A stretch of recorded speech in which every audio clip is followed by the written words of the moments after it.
Fair Park, Milwaukee, Wisconsin for Indianapolis type car racing, considered by many to be the most exciting. And this is the first direct head-to-head competition between these drivers since Indianapolis. Well, you know, Bob, there's a line in the movie Winning that says, doesn't everyone go to Milwaukee after Indianapolis? And it is very true.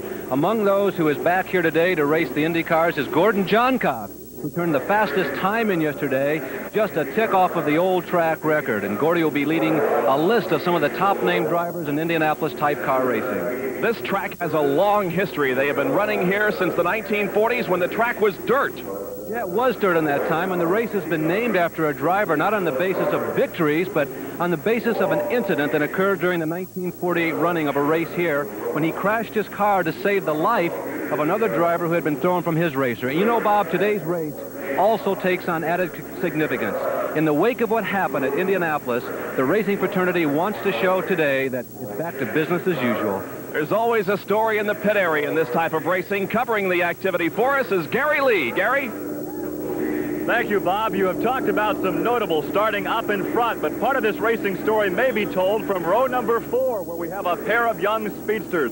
Inside that row, car 32, Kevin Cogan, only 25. He finished 4th in last month's Indy 500. And outside in car 37, 22-year-old Scott Brayton. His daddy Lee raced here some 10 years ago. These cars will start on up to 40 gallons of alcohol. The drivers will be making about 2 pit stops. So the pit activity will be hectic and a major factor in the outcome of this race. As it happens, we'll have it from the pit area. Bob? Thank you very much, Gary. We'll be back to take a look at qualifying when we come back to the Gould Rex Mays 150 from Milwaukee. We covered qualifying, and for some of the top teams, it was a very eventful day. The Indy cars are about to qualify here at State Fair Park in Milwaukee, but we have a problem with one of the cars and the driver who is one of the drivers who was quickest in the practice period earlier here. Let's go down and get the story from Gary Lee. As you can see, the Pepsi Challenger stock block Eagle has been stretched in wheelbase by about 6 or 8 feet. The engine is missing. Dan Gurney, what is the problem? Gary, we had a bit of a problem yesterday with the water system. We thought we could stretch it through qualifying today and then change, but in the last practice session, it really got serious and we damaged the engine. We're not exactly sure what the problem is. It could have been in the engine in the first place, but we thought it might have been in the plumbing system. In the meantime, we were running so well that we didn't want to believe that we had a problem until it really became a serious one. We now are only moments away from the beginning of the qualification session. How long will it actually take to install the new power plant? I would say a minimum of 2 hours from this point, and that would be a record for us. So we're going to do the best we can. Well, qualifying is underway now. Jim Buick out on the racetrack. Just a little bit more on Mike Mosley. Not only was he one of the faster drivers in practice here today, but he also is a former winner here in Milwaukee in 1976. As a matter of fact, Mike Mosley holds the record for 150 miles at 1 hour, 14 minutes and 2 seconds. Qualifying now. Jim Buick in car number 86 takes the green flag on the first of 2 qualifying laps. As we watch Buick qualify, you might take just a second to kind of get a nice overlook of this racetrack. The track is 1 mile in length. Obviously, it's paved. The corners here are reasonably wide. There is room, or so it appears on your screen, and it would appear also if you were on the racetrack, room to maneuver. But because the track is so flat, the groove that's right down on the yellow line is by far and away the most quick. You can see how wide even the straightaway is. There's a lot of room here to get out of trouble should there be an accident or a car out of control directly in front of you. And Buick spinning in turn number 2, does a complete loop and keeps it away from the retaining wall, but Jim Buick spins on lap number 2 of qualifying. Well, actually, I set that up, Bob. I told him I was going to be describing about all the room you have to get out of trouble here, and Jim does almost a 360, about a 270, and as you saw, now Buick was going about 120 to maybe 115 miles an hour when he lost control, and he had a lot of time to react, and that is one of the real safety features of this 1 mile track here at the Milwaukee State Fair Park. And now the tow truck will remove the car of Jim Buick. By the way, his first lap of qualifying was 29.414 seconds, 122.390 miles an hour. The 1-lap record is held by Danny and Gaius, set back in 1978 at 134.933. So the safety equipment out in turn number 2 will get the Jim Buick car off of the racetrack, and then we'll go back to qualifying. Our next scheduled qualifier, Jose Garza. Well, Buick was one of the many rookies that showed up at the Indianapolis Motor Speedway here in the 1981 season, and unfortunately for Jim, he was one of the few that did not gain entrance to the race. He just couldn't get up to speed. He's a new face on the championship or Indycar trail, and Buick is a guy. He's also running a race car that maybe is a little down on horsepower from the others. It's powered by a stock block Chevrolet, and it's one of the older Eagle chassis.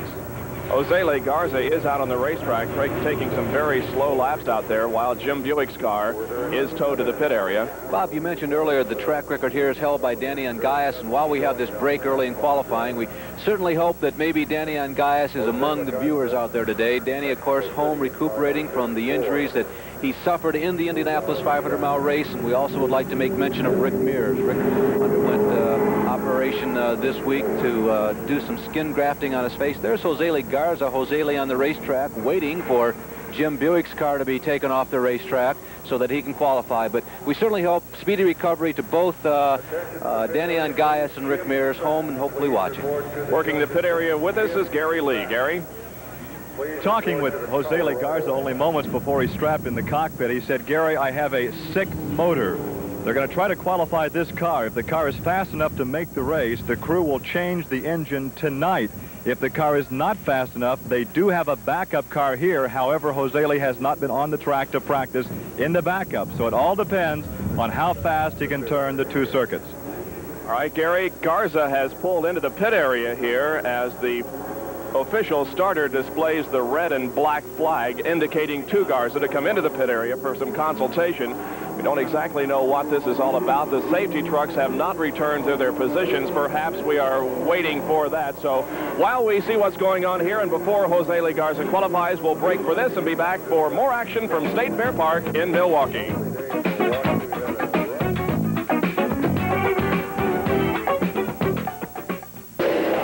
Now the track is green again, and Jose Garza begins his qualification run. 2 laps, and Larry, you can't say enough about the tremendous job that this young man did during this year's Indianapolis 500. So very true, Bob. He surprised an awful lot of people. He was running right up near the front. Something broke on the race car, which knocked him out of the race.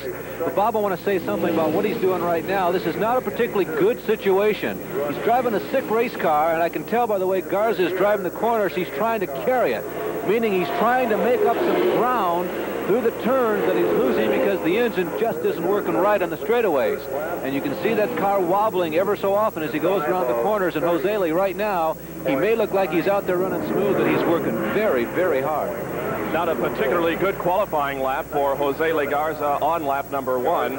The time is 30.924 seconds. That's a speed of 116.414. Garza off of turn number 4, takes the checkered flag, completes the qualification run.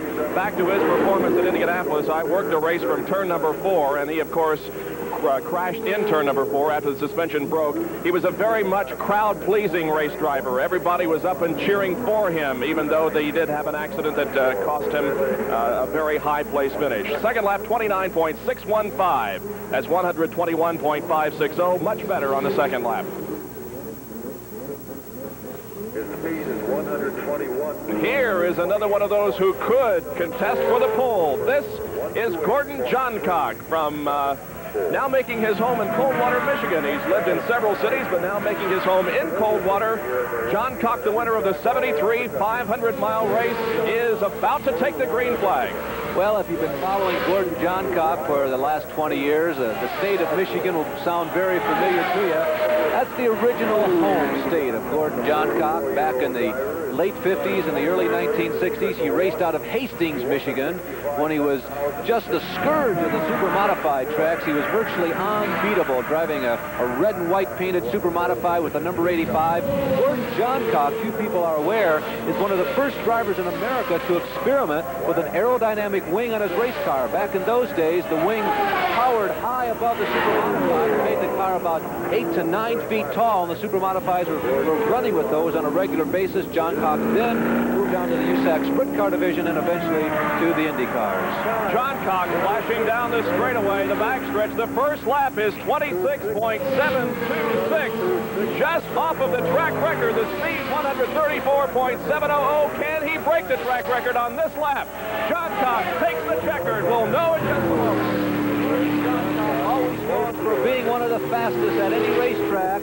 He's had a lot of experience at all of these tracks where the Indianapolis cars run. And if his race car is set up just properly, watch for him to be fast. And we're holding our breath right now to see if John Cox has enthroned Denny Ongais, who's had a track record for 3 years at this racetrack. And for some reason, Larry, the electric clock did not work on the second lap. And we have no time for Gordon John Cox on lap number 2. He undoubtedly will be able to take that lap a little bit later, but for right now, John Cox is the quickest qualifier at 134.700. And on the racetrack now, in car number 64 is Steve Chassie, a name familiar to sprint car and midget fans that have been watching our programs previously. Steve Chassie from Indianapolis. Let's go down to Gary Lee and get some comments from him. Well, Daily Garza, you told me earlier the engine was sick. Now what is the strategy? You're going to take that power plant out, put a new one in, or bring out the backup? Well, mainly we're going to sit and wait right now, see if my speed, which is quite slow, make the show. If that makes the show, we'll take the car and tear it apart tonight, put a new engine, and get ready for the show. If not, we'll bring out the spare car, which we're just bringing out, and try and qualify that. Is the spare car totally together? No, the spare car has never been out in this track. So we don't know where the spare car sits right now. It's pretty much in bits and pieces as far as the setup is going. We're going to take a very wild guess and try and set up the suspension and the wings. And if I can carry the PC7 for a mile, I can carry the PC9. All right, Gary, and Billy Engelhardt is out on the racetrack about to qualify. Scott Brayton, a rookie, has clocked in with a very good time of 27.802, 129.487 at this point, the third quickest of the afternoon. Gary is standing by with our fastest qualifier so far, Gordon John Cox. Gordon John Cox, quite a ride out there. How'd it feel? Well, not like I'd really like it to feel. I'm really still not getting a hold of the racetrack like I'd really like. I run pretty loose out there, you know, and took a little chance maybe of getting in trouble, but it worked out all right. We have been told by other drivers the track is very slick. Yes, it is. I feel it is. I'm just not getting a hold of the racetrack. You know, I'd like to drive down deeper into the corner, you know, so I can get through it quicker. But if I try and drive down in too deep, then I just get the car just wants to seem to slide sideways and get a bite. Any chassis adjustments that might handle that? Well, I don't think so. You know, we've tried for 3 hours here today to do it, and we never got it this close until the very last thing. You know, it's just kind of hard to do that in 2 or 3 hours work. The fast man thus far, Gordon John Cox. Tom Sneva from Spokane, Washington, certainly always a threat to set on the pole of any IndyCar race. Well, Sneva had a birthday within the last week, so he would certainly like to do well here today at Milwaukee. There's Tom, the man from the Pacific Northwest, a man who is probably the elder statesman now, I guess you'd call him, of a family of racing drivers. He has 2 brothers also who participate actively in racing. Tom Sneva, again, a graduate of the super modified racing. Back in the 70s and the late 60s, Tom Sneva campaigned in the Pacific Northwest in a rear-engine super modified race car, one of the very few that really has ever been built in the country. They began to develop in the late 70s out in New York, in the Oswego, New York area. Then they were banned, so that effectively ended the building of those. And Sneva, you saw him, Bob, a little out of shape there as he entered turn number 4. He seemed to be smooth through 3 and started to slide out a bit as he entered the last turn on this track. Yeah, it appeared he got a little bit high in turn number 4 there. The car got a little bit sideways, but Sneva gathered it in and completed lap number 1, and the time is 27.201. That's a speed of 132.348. As was noted just a little bit earlier, Tom Sneva still holds the official record for qualifying at the Indianapolis Motor Speedway. Here is Tom Sneva completing the run now. Bob, that was a hairy run. The last lap, he again got out of shape and really got up into the light gray section of the racetrack before gathering it back in. But it was quicker than the first, 27.129, speed 132.699. Gary Lee. drama continues to unfold in the pit area. It is nail-biting time for John Mailer. This car has a brand new engine after the practice session. Well, that's right. We only got in 2 warm-up laps with what was also a new engine, but broke a valve spring, had to come in, and we've thrown in another motor that we had that is also fresh. But we won't get any practice time. We'll take the 2 warm-up laps, and then it's time to give her a couple of hard white knuckle laps and put her in the show. Hold the breath for 2 circuits. Hold your breath for 2 laps. That's it. John Mailer, car 92. All right, Gary, we'll be back at State Fair Park in Milwaukee with more action as we prepare for the Rex Mays 150 PPG Indycar World Series event.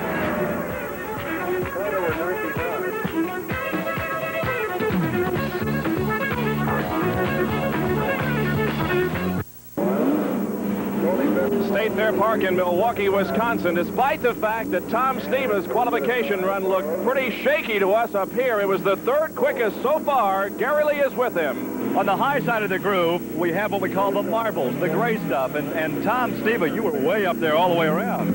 Well, you know, the car just isn't quite right, and to go fast, you got to leg it pretty good, and I had to set it up a little loose to come off of 4, and, you know, when you try hard, sometimes it gets sideways, but sometimes that's the fast way to go. Any changes you can make before the race? Well, we'd like to try to find something, whether we will or not. We've got a little problem where it's doing one thing at one end of the racetrack and another thing at the other end of the racetrack, so it's hard to... If I try to help it down here, I'm going to hurt it at the other end, so we're sort of at a toss-up, and we're just going to have to run a little bit slower and save the tires on race day. Like running a sprint car on dirt. Well, I'm not too good on the dirt, but we had her sideways a little bit to qualify. 3rd fast so far, Tom Steva. Bill Threshy in car number 67 is on the racetrack for a qualification attempt. Bill Threshy from Tucson, Arizona, is 28 years of age. Threshy was one of the very early advocates of the stock block engines. He showed up at the Speedway the first year that the rules gave them an opportunity to be competitive at all, and Threshy put one of the stock blocks into the Indianapolis 500-mile race. He has campaigned on an irregular basis with the IndyCar series of both the groups that conducted these automobile races, and Threshy is in one of those stock blocks again this year. He actually began his IndyCar career back in 1977, where he had just 2 starts. He campaigned regularly in 1978, 79, and 1980 his performance dropped off a little bit as he dropped down to just 2 entries again a year ago. Bill Threshy has not had a lot of practice time in this car. We'll see what he can do during the qualification run here. He's completed the 1st lap. Standing by for the time and speed report. Bill has always impressed me, or at least he has on a couple of occasions. At Indianapolis, I can remember watching him practice for days and days, but when it came down to qualifying and it was time to do what he needed to do, he was always there. 1st lap, 30.417, speed 118.354. Days he was an accomplished athlete, as he was a letter winner in baseball, soccer, and track, and he also has participated as a professional skier, so he's the kind of guy who's used to having to perform when the chips are down. Got down to the 29-second bracket on the 2nd lap, 29.662, 121.367 miles an hour. Bill Threshy qualifies for the Rex Mays 150. And now out onto the racetrack in car number 3 is Bobby Unser from Albuquerque, New Mexico. Unser drew the very first qualifying position, but elected not to go out at that point. Here he is on the track right now, Bobby Unser from Albuquerque. Well, Bob Jenkins, that is. What can you say really about this driver and this team? It shows right now as being second in the 1980 car point standings. He and Johnny Rutherford dominated all of IndyCar racing in 1981, and I think you have to say that so far in 1981, Bobby Unser and this Roger Penske prepared car, they are the fastest team in, well, the whole world of automobile racing, for that matter. I'm sure there are some people in Europe who would take issue with that, but this car has been so dominant in terms of speed so far in the 1981 season, and I'm sure after all of the confusion and all the unhappiness of Indianapolis, they are very anxious to do well here today. And Unser completes lap number 1. The time is 26.972, 133.471, second quickest. And Bobby Unser will be shooting for the pole here on the 2nd lap. Here he is off at the turn, takes the checkered flag. He is is only about 0.02 of a second off of the fast qualifier, Gordon Johncock. Let's see if he can pick it up on lap number 2. Bobby Unser's second lap is not quite fast enough to move him onto the pole, but it is 26.794, 134.358, and Bobby Unser is second quickest at this point. Bobby, you know, a few years ago, a driver, when we'd go out and run these 2 consecutive qualifying laps, didn't really know how well he was doing. There's not enough time to get a signal from the crew, and that was before the era of radios. But now, with radio communication between the pits and the driver, plus with some very experienced hands manning stopwatches in everybody's pits, most of these drivers know by the time they're into the second corner of their second lap how well they qualified on lap number 1. So they got an indication whether or not they have an opportunity to go fast and maybe get on the pole or qualify up front. And I guarantee you, Bobby Unser knew that he had a shot at Gordon Johncock after he turned in his first lap time, which was just about 0.3 of a second slower. And Bobby pushed her just a little more, going through particularly the 3rd and 4th turns on his second lap, but it wasn't quite enough. At this point in time, he's still second fastest to Gordy. Well, an interesting situation setting up here. We still have several of the top-named drivers to qualify, including Mario Andretti and Al Unser. So it isn't over yet, but right now, Bobby Unser on the outside of row number 1 for the race. There is Bobby, having taken off the helmet and conferring with members of his pit crew, talking about the ride and discussing what they can do to make the car run better in the race. Well, we have a further development in the Jose Le Garza situation. Jose Le has qualified, but rather poorly because of a sick engine in the race car. Let's get the update from Gary Lee. Jose Le, you say the speed is too slow in car 54. Yes, we were waiting to the qualifying line to finish, and we don't think the car is going to be fast enough to make the field. So we're trying to put car number 50 together, which was the one Jeff Robin ran at Indy, and try and take a wild guess of where the setup is.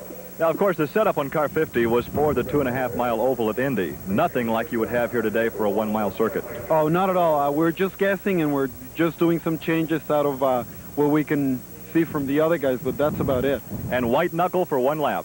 Yes, that's it. Jose Le Garza in car number 50.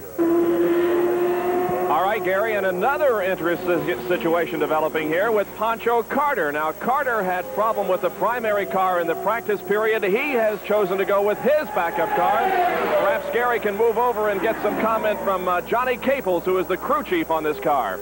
Johnny, it's a case of going for broke this afternoon. What happened to car number 5? Well, about 3 minutes before practice was over with, we lost the engine in it, and the qualifications were less than an hour away. So all we could do was roll out our backup car, which has never really run here at Milwaukee, and put 4 new tires on it. It was entered, but we didn't draw for it, so we're only going to get 1 lap. At the end of the line, 1 try. If we make the show, well, maybe we can do something with the other car during the night and start last tomorrow. Beats going home, anyhow. Give it a try. And we know how competitive and racy Pancho is, so we wish him well in car 75. And Carter coming down the straightaway at a very slow speed, warming the engine on that car up just a little bit. And he'll be working it up to qualifying speed here in just a moment. Pancho Carter from Brownsburg, Indiana. Well, Pancho was probably best known until about 3 years ago for his ability to drive on the nation's short tracks, primarily the half miles and the 5/8 mile race tracks. There were many, many people very much in the know about automobile racing who felt that when Pancho Carter retired, or so it seemed, from short track racing, that he was the absolute single best. He's made an unusual comeback in short track racing here in the 1981 season. For the first time in his career, he's going to start driving late model race cars. Yep, with fenders and all that. He has a ride on the American Speed Association Circuit of Champions. It's an experimental type engine, a 6-cylinder engine, and Pancho Carter, in addition to his Indianapolis car activities, will be running a late model stock car. Now, Pancho very critically injured in an accident in Phoenix, Arizona in an Indianapolis type car several years ago, but has fully recovered from those injuries, only has a slight limp, but you sure can't tell it when he sits in a race car. He's being given the signal of 1 more lap to go before the qualification run begins. Bob, we can't underscore enough how difficult it is for driver and crew alike to pull off what Pancho Carter, driver, and Johnny Cable's car owner and crew chief are trying to accomplish right here. They're taking a race car that was back in the truck in the parking lot. They did not plan on running it this week. They have no idea how this car is going to respond to this 1 mile paved oval. Yet Pancho is out there running at better than 120 miles an hour trying to qualify this car for an automobile race. Well, let's watch the run as Mario Andretti pulls away. Remember, Carter only has this one lap in which to put the car in the show. Pancho Carter from Brownsburg, Indiana on the track, and so is Mario Andretti from Nazareth, Pennsylvania. Andretti building up speed in that car. Meanwhile, Pancho Carter has pulled off of turn number 4 onto the straightaway here, takes the checkered. We'll get the time and speed report in just a second and see exactly how well Pancho Carter did in that backup automobile. There's Pancho now motoring through turn number 2 and now down the backstretch. And believe you me, as you hear Mario Andretti go by, getting ready to qualify, believe you me, if Carter did qualify for this race, he got a lot of work ahead of him tonight. Bob, how well did he do? Well, it's 29.035 seconds, and he is in the show at 123.988. 123.988 for Pancho Carter. Now, on the racetrack, here he is, Mario Andretti, the official, at least at this point, winner of the 500-mile race. He has one lap in which to qualify. Well, a two-time winner, we think. Mario Andretti, the guy who was awarded the victory in this year's Indianapolis 500-mile race the day after it ended. Of course, that situation is still in an appeal hearing, and the final decision has not yet been made. But for the time being, here is the winner of this year's Indianapolis 500-mile race, a former Formula One Grand Prix world champion, also Mario Andretti. Andretti also with only one lap in which to qualify because he was passed in the original draw, and so he only has one lap of qualifying, and it is a good one, 27.507 seconds. That is 130.875, and we'll check very briefly to see. I believe that is the 5th fastest qualification run of the afternoon for Mario Andretti. 130.875. Our fastest qualifier, Gordon Johncock, at 134.700. Well, Larry, Mario is just always competitive, and you can never count him out in any situation. Bobby, you got to feel like if there was one driver that you had to pick to go out when everything was on the line and make one qualifying lap, and we were interested in nothing but raw speed, I think almost every owner up and down pit road would probably pick Mario Andretti. Bob, we haven't stressed the point about the significance of qualifying for this race yet today. We're operating under standard championship car qualifying rules. What that means is that these cars will start straight up, the fastest qualifier on the pole. And remember, it is only a 150-mile race, a short race for this type of race car. So it's more crucial here probably than almost any other race on the trail to qualify well, because you don't have that many chances to come up to the pack. Once again, a review of the Andretti run, 130.875, 5th fastest at this point. Gary Lee is with him in the pit area. Inside the third row, Mario Andretti, we know from past experience you can come from well back in the pack, but a 5th starting spot is not too bad. Well, not too bad, I guess. We just we only had one qualifying lap because the last minute we realized our wing was out of measurement, and we had to correct that, and because of that, obviously, when I went out, all the practice that I did was in vain because the car was balanced totally different. Has the track changed at all from your practice time to the qualification attempt? Not the track itself. It's just that my setup changed because it was our fault. We didn't check the wing height during practice. And when we realized that it was too high, we had to make the correction. That's why we missed the lineup here, and then we had no chance to practice in between. So it was just one of those things, an oversight. Would you like to share with us your strategy now? Charge for the front or lay back for a while? No, races like this, you go for the front. First opportunity, you don't wait for anything. The race is short enough that you got to be right up there with the leaders. The track is short, you don't want to be lapped, and no, it's just flat out. Right now, starting inside row 3, car number 40, the STP entry, Mario Andretti. So Mario Andretti solidly in the field for the race, but here's a guy that is not in the field yet. It's been a long afternoon for Al Unser, but he's ready to go now. They have had a problem with that car, but the problem apparently has been corrected, and Al Unser sits ready to go on his qualifying run. Of course, Unser, another of the flock of multiple winners of the Indianapolis 500-mile race. Al won back-to-back victories in 1970 and 71, and came back with another win in 1978. He was the guy, you might recall, that a couple of years ago got out of the Chaparral ride that Jim Hall had put together. They spent a year developing the car, and it was right after Al Unser got out of that race car that Johnny Rutherford began to set the world on fire. Al Unser, a guy out of the Unser clan, a family that's had racing drivers and racing cars and racing people in it. Well, ever since the family was around, or so it seems, and Al Unser also has some experience on dirt. He once won the Hoosier 100 4 years in a row, and of course, the Unser clan, you really don't deserve to be called a member of the Unser clan unless you've had victories at Pikes Peak, and Al's among that group also. His brother Bobby Unser is our second fastest qualifier. Let's check up on what the problem has been all afternoon and talk to Bobby Hill, and the crew chief. Gary is with him. Not only the crew chief, but the car owner. Bobby, what was the problem?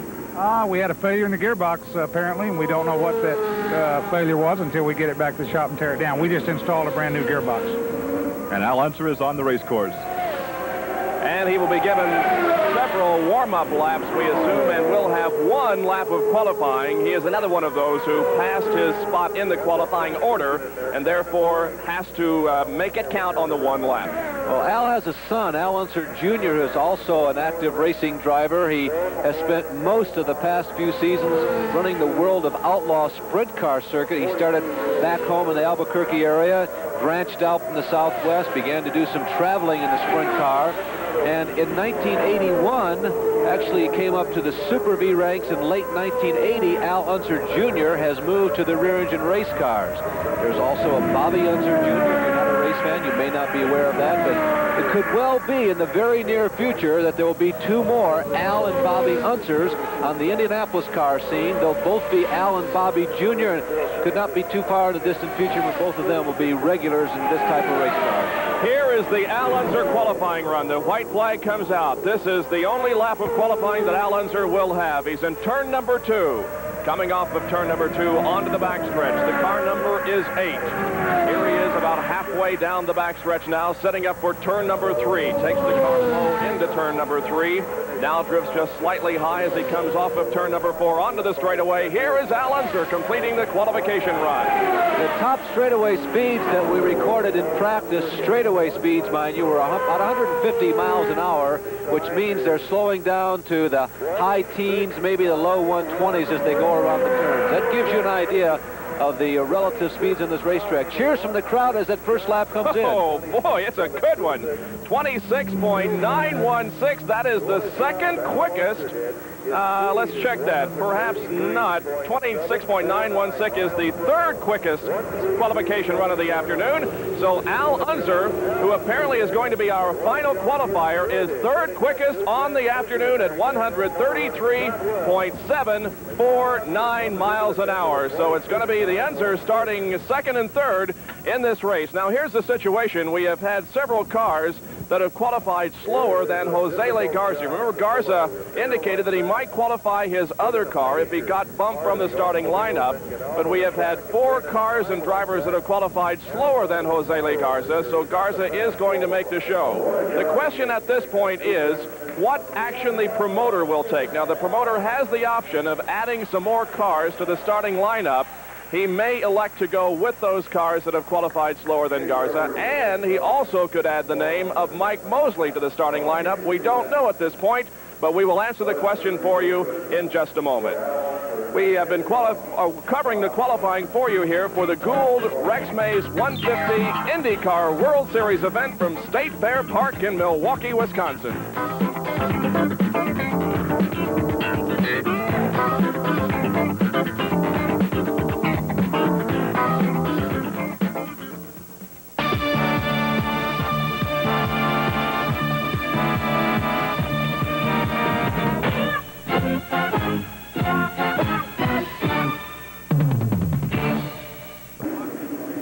We We are live at State Fair Park in Milwaukee on a very cloudy day. Yesterday during the qualifying, bright sunshine, but today cloudy skies. In fact, a few sprinkles have been felt along pit road. Nevertheless, we assume that we will be able to start this race on time. Yesterday we had a couple of questions after the qualifying as to how many cars would start this race. And those questions have been answered now. Originally, there were supposed to be 22 starters. Today, we will have 26 starters, as two others who qualified will be added to the field. They are Bob Fry in car 71, who qualified at 119.067, John Mailer, who qualified at 117.867, and a couple of other drivers who did not qualify yesterday, but they also have been added to the field. Mike Mosley in car number 48 and Cliff Husel in number 57. Well, the hot topic of conversation now, and the way it has been really since the Indianapolis 500, has been the question of blending. Now, blending is the position that you assume in the racing pack when you come out of the pit area. Well, yesterday, Larry Nuber had a chance to examine the blending rule a little bit more carefully. Here is Larry Nuber.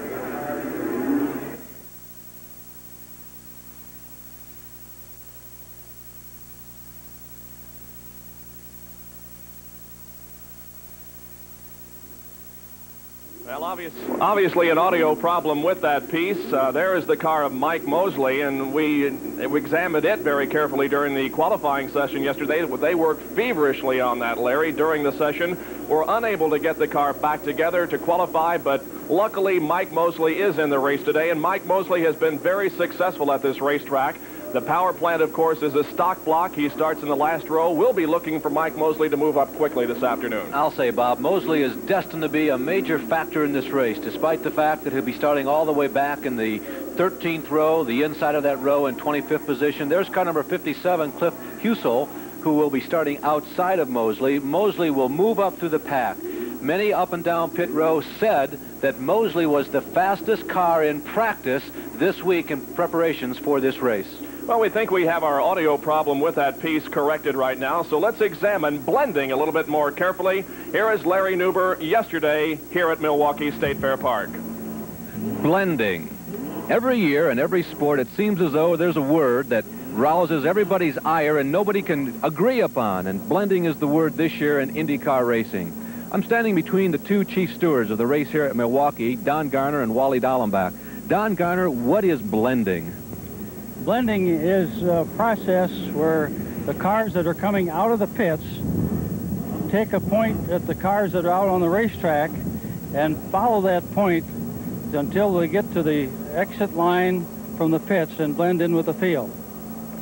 Wally Dallenbach, the last race in the series, there are those who would say that the blending wasn't controlled properly. Is it something that can be controlled? I think so. We've been doing it over the years. We have kind of a simple rule. Under a green light condition, the car stays below the yellow line exiting the pits and blends in exiting turn 2.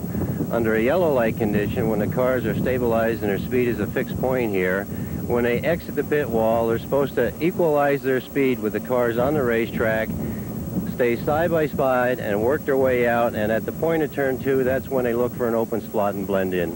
As you can see, it's not easy to explain, so let's get out on the racetrack and take a look at what it should look like. From the pace car or a driver's rearview mirror coming down the front stretch of Milwaukee, here's what it looks like. There are cars in the pits. Watch for them coming out. Wally Dallenbach, how do you blend in? Well, at this point in time, the pace car has control over the field, let's say about 60 miles an hour here at this track. At the end of the pit wall, right about here, a car coming out has to equalize his speed with the pack that's out on the track. At this point, he parallels whoever he's next to, goes around turn 1, stays below the yellow line, and at the exit of 2, he begins to blend. However, at this point in time, he's not supposed to go ahead of or drop back. Just stay side by side and blend in the first opening he can. Wally, you mentioned turn 2. Is that a hard and fast rule? Well, see, under a green light condition, everyone in racing knows that you stay below the yellow line, and at the exit of turn 2, that's where you begin to blend in under a green light condition, see? So at the yellow light condition, we try to attain the same thing. However, if it comes to a dead heat out there when the car exits the pits at the end of the pit wall, he can't increase his advantage. In other words, he can't go ahead of the pace car or his competition. He at least has to stay side by side. In order to do this, he must equalize his speed and wait for the first opening. The point here is then that the responsibility for blending into the field is entirely upon the shoulders of the man exiting the pits and not on the people on the racing surface. That's correct. And it's a situation where the driver, as soon as he comes to the exit of that pit wall, he has to look to his right. If he's ahead of the pack, he can go on around. If he's equal with the pace car or some other cars out there, he has to blend at that point. That's the way it's supposed to look, and that is exactly what all the conflagration over the finish at the Indianapolis Motor Speedway is about. So no matter what happens here today, one subject that is sure to get a lot of attention is blending. All right, Larry, and we will be back in a moment. The start of the Gould Rex Mays 150 is just minutes away.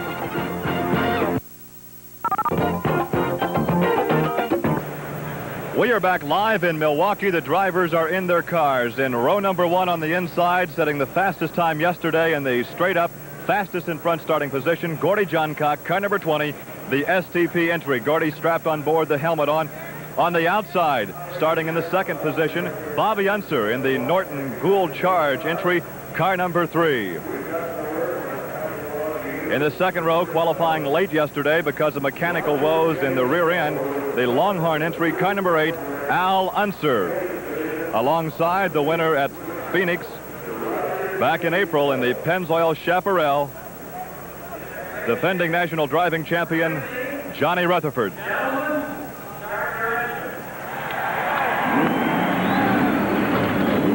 The order has been given to fire the engines. The engines roar to life. We move to row 3. On the inside, Tom Steva, a 2-time national driving champion in the blue and white McNaughty Carter Racing number 2. The crew raising their arms, signifying the car has fired. They are ready to push the car away. Starting outside in row 3, car number 40, Mario Andretti. In car number 32, inside row 4, Kevin Kogan, finishing 4th in the Indy 500 last month. On the outside, car 37, outside row 4, Scott Brayton, only 22 years of age. They comprise row number 4, and the cars roll away. The 5th row on the inside, Bob Lazier in car 35, Tom Bigelow in car 56, as the field is underway. All right, Gary, in the 6th row, in car number 38 will be Jerry Carl. Outside of row number 6, Steve Chassie in car number 64. 7th row, Larry Dixon in car number 31, and outside the 7th row, Tony Bettenhausen in car 16.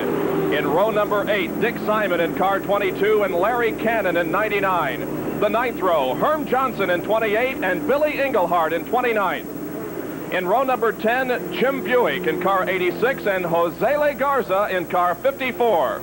The 11th row, Phil Threshy in 67 and Pancho Carter in number 5. The 12th row, Bob Fry in 71, John Mailer in 92. And in the 13th row, car number 48, Mike Mosley, and 57, Cliff Usel. Well, Bob, not only a collection of colors and different types of race cars and drivers from not only all over the country but all around the world, but there are a collection of stories. Up front, several Indianapolis 500-mile race winners, countless wins among them. In the back, drivers like Bob Fry, for instance, who just barely qualified for this field at 119 miles an hour. He didn't know whether or not he was even going to have an opportunity to get into the race today. Overnight, while some of the teams were working on making final fine-tuning adjustments on the race car, Fry and his crew, the BUF racing team out of Ohio, were scrambling around looking for more sponsorship money. And fortunately for them, in this particular case, they came up with some from the Jolly Rancher Candy people. That's the same company that's also involved in the sponsorship of another national race series.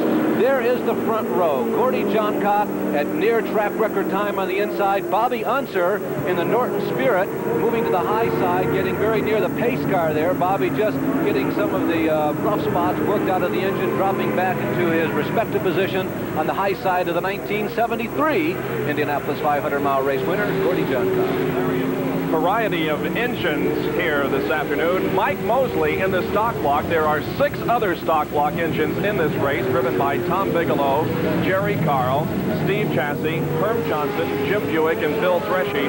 There are 3 Offie-powered cars in this race. They are driven by Cliff Usel, Bob Fry, and John Mailer. The other engines are Cosworth. Mike Mosley assumes his position in the back row as the field passes by here on the straightaway, and the sun shines briefly as we get set for the start of this race from Milwaukee. The crowd on their feet saluting as the drivers pass by. They wave back.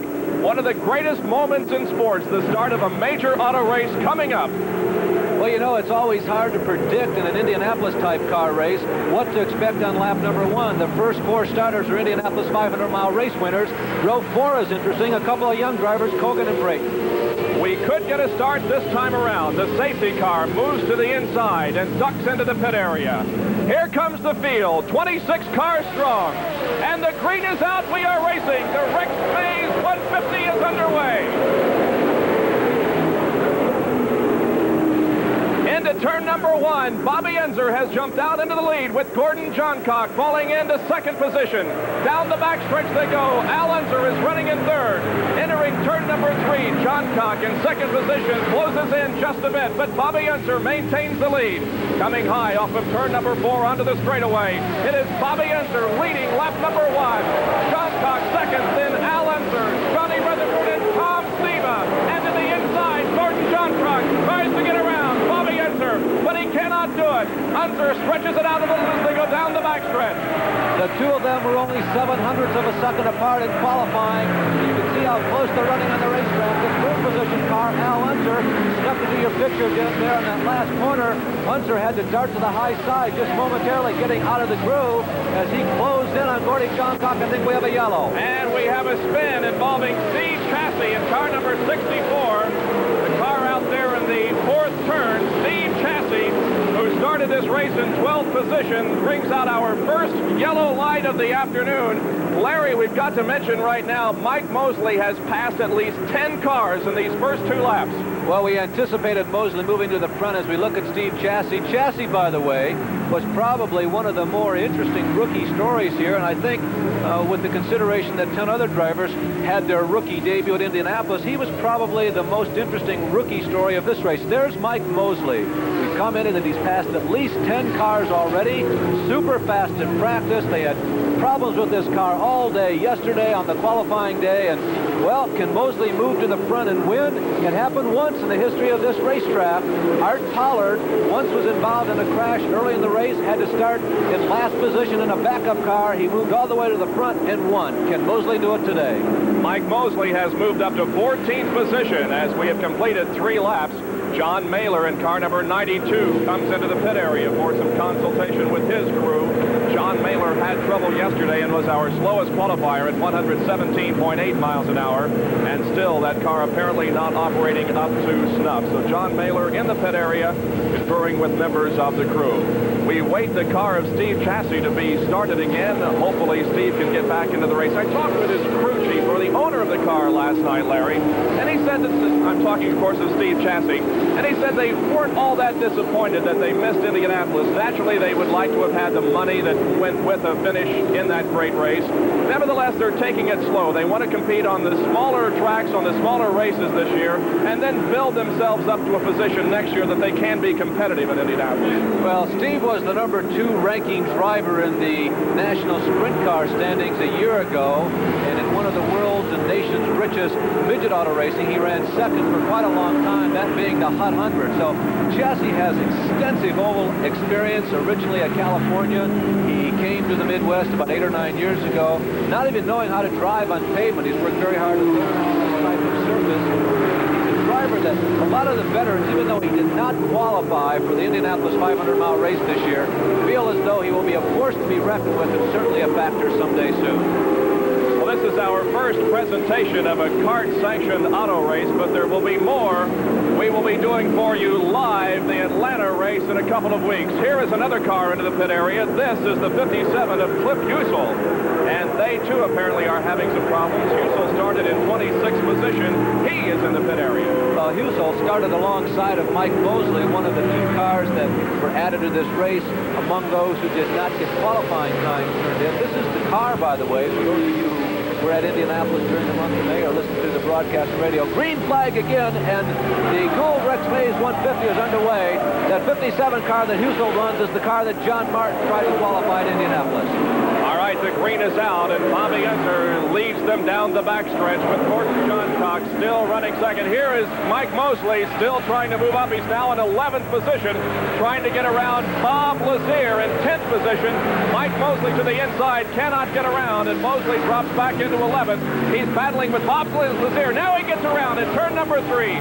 Mike Mosley to the inside, and he's now running in 10th position. He has moved up 16 spots in the first 7 laps. Mike Mosley from Fallbrook, California, in that beautiful number 48 Eagle prepared by Dan Gurney, sponsored by Pepsi. Here's Mike Mosley down the backstretch. The leader continues to be Bobby Unser in number 3. Here he is coming into the third turn. And Mike Mosley now running in 10th position. The rest of the field passes by from our third turn camera. Meanwhile, the leader is in turn number 1 now. Bobby Unser with about a 12 to 15 car length advantage on Gordon Johncock. Running in third still is Al Unser. 4th is Johnny Rutherford, and 5th Tom Steva. 6th is Mario Andretti. Now let's remember that Bobby Unser dominated the Indianapolis 500-mile race from a speed standpoint. And over the past 2 seasons, Unser, I paused because I saw Tom Steva way up high coming out of the 4th turn. He gathered him back in, though, and touched nothing. Commenting about Bobby Unser, there's the 3rd place car, Al Unser, and the 4th place car, Johnny Rutherford. Bobby Unser and Johnny Rutherford over the past season and a half have dominated Indy-type car racing. And one thing this field, from man to man, definitely fears is Bobby Unser getting that perfect setup and running away from the field. Let's go to Gary Lee in the pit area. Cliff Husel is not a happy man. The first departure from the race. What happened, Cliff? We were just getting started to get into this race, and for some reason the motor quit on us. I don't know whether it's a mag down or possibly in the fuel system. This race was preceded by a Super V race. How are the track conditions? They look good, really. This is a good little racetrack, and it looks real good. Okay, Bob, back to you. All right, and our leader, Bobby Unser, is passing some slower cars on the racetrack, getting around Jim Buick. Bobby Unser coming out of turn number 2 onto the backstretch.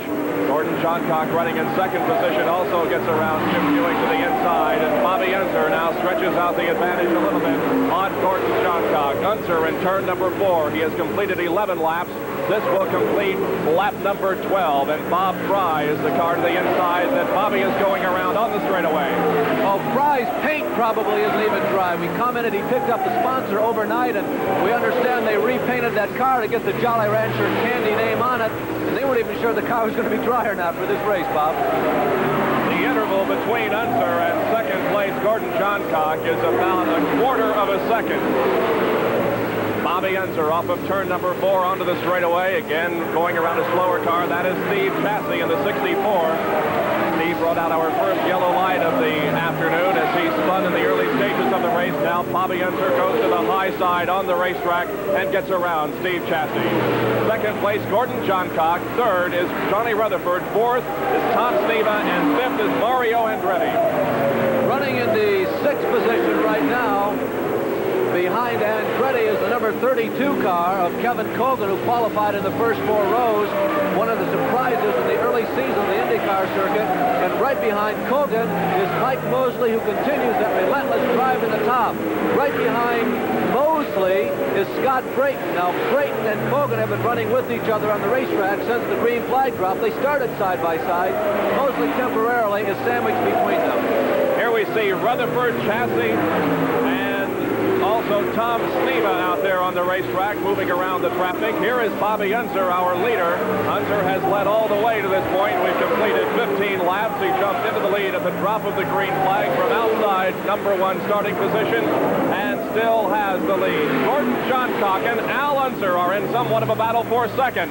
Al Unser moves right up on the tail of Gordon Johncock, but Johncock able to get into turn number 3 with a little bit more power. Johncock and Al Unser running second and third here in Milwaukee with 16 laps completed. Well, Johncock has won 3 races. There you see a crewman from Gordy Johncock telling him the lap time. 28.3 seconds for Gordy Johncock. That's about 127 miles an hour, or about 7 miles an hour slower than he qualified, but that's expected under race conditions with race setup and traffic.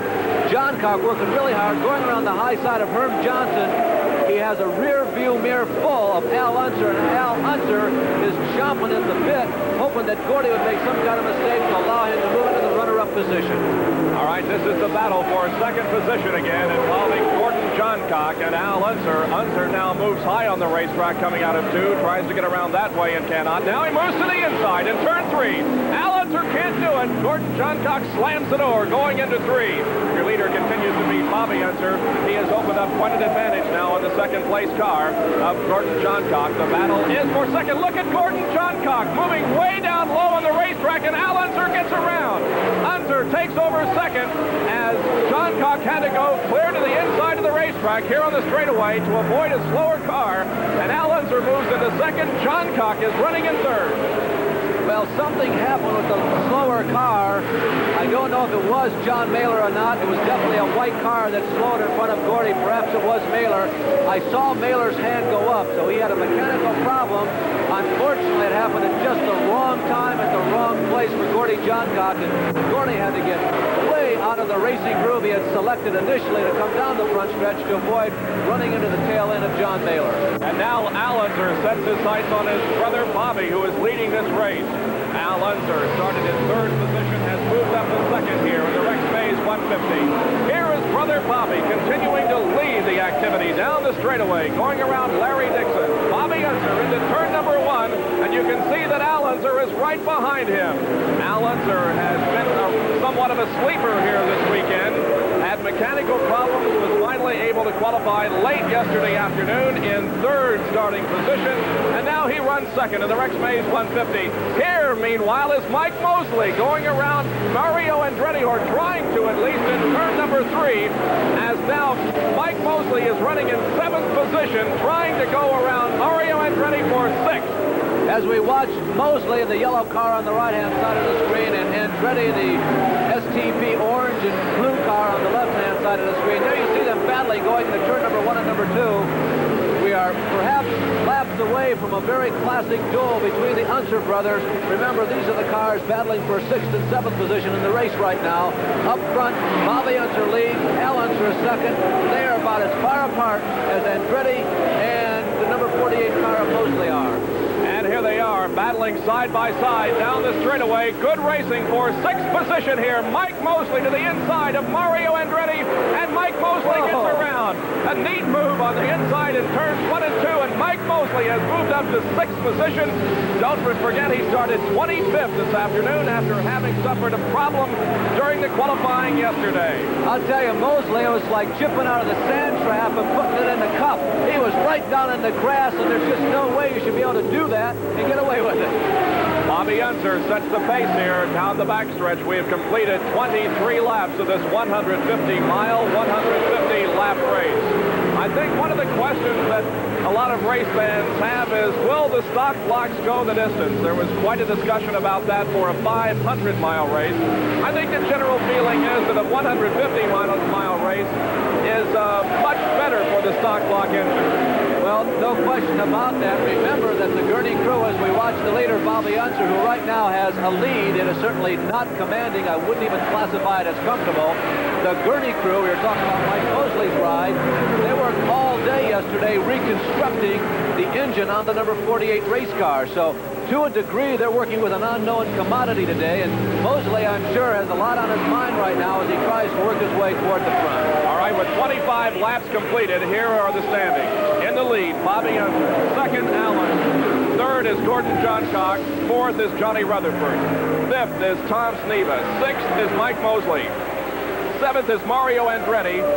Eighth is car number 32, Kevin Cogan. 9th is Scott Brayton, and 10th is Tom Bigelow. And Mosley continues to run well out on the racetrack. Remember, this is a 1-mile racetrack, which is basically a short track for Indianapolis-type cars. The track is also flat, which adds another dimension to the task of trying to pass another competitor on this racetrack. You'll notice a lot of drivers try to sneak below the competitor that they are approaching. That seems to be really the best and most safe way to pass on a flat racetrack. But of course, the guy in front of you knows exactly that too, and if he's running slower than you are, he's going to be pinching down in the corners. The car that can run the best down on the bottom of the racetrack, where it is almost absolutely positively flat, is going to do well here today. And that's where Mosley has been trying to gain the advantage. And this stop block is operating real well. It's really pulling him out of the hole, exiting turns 2 and turns 4. Well, Mike Mosley has won here at Milwaukee. He likes this racetrack and was running among the fastest on the track yesterday when he experienced the mechanical problem. Meanwhile, we go back and check on the leader, Bobby Unser. A .37 interval, 37 hundredths of a second advantage for Bobby Unser over Al Unser. Down the backstretch here at Milwaukee with 28 laps completed. Bobby Unser has led all the way to this point.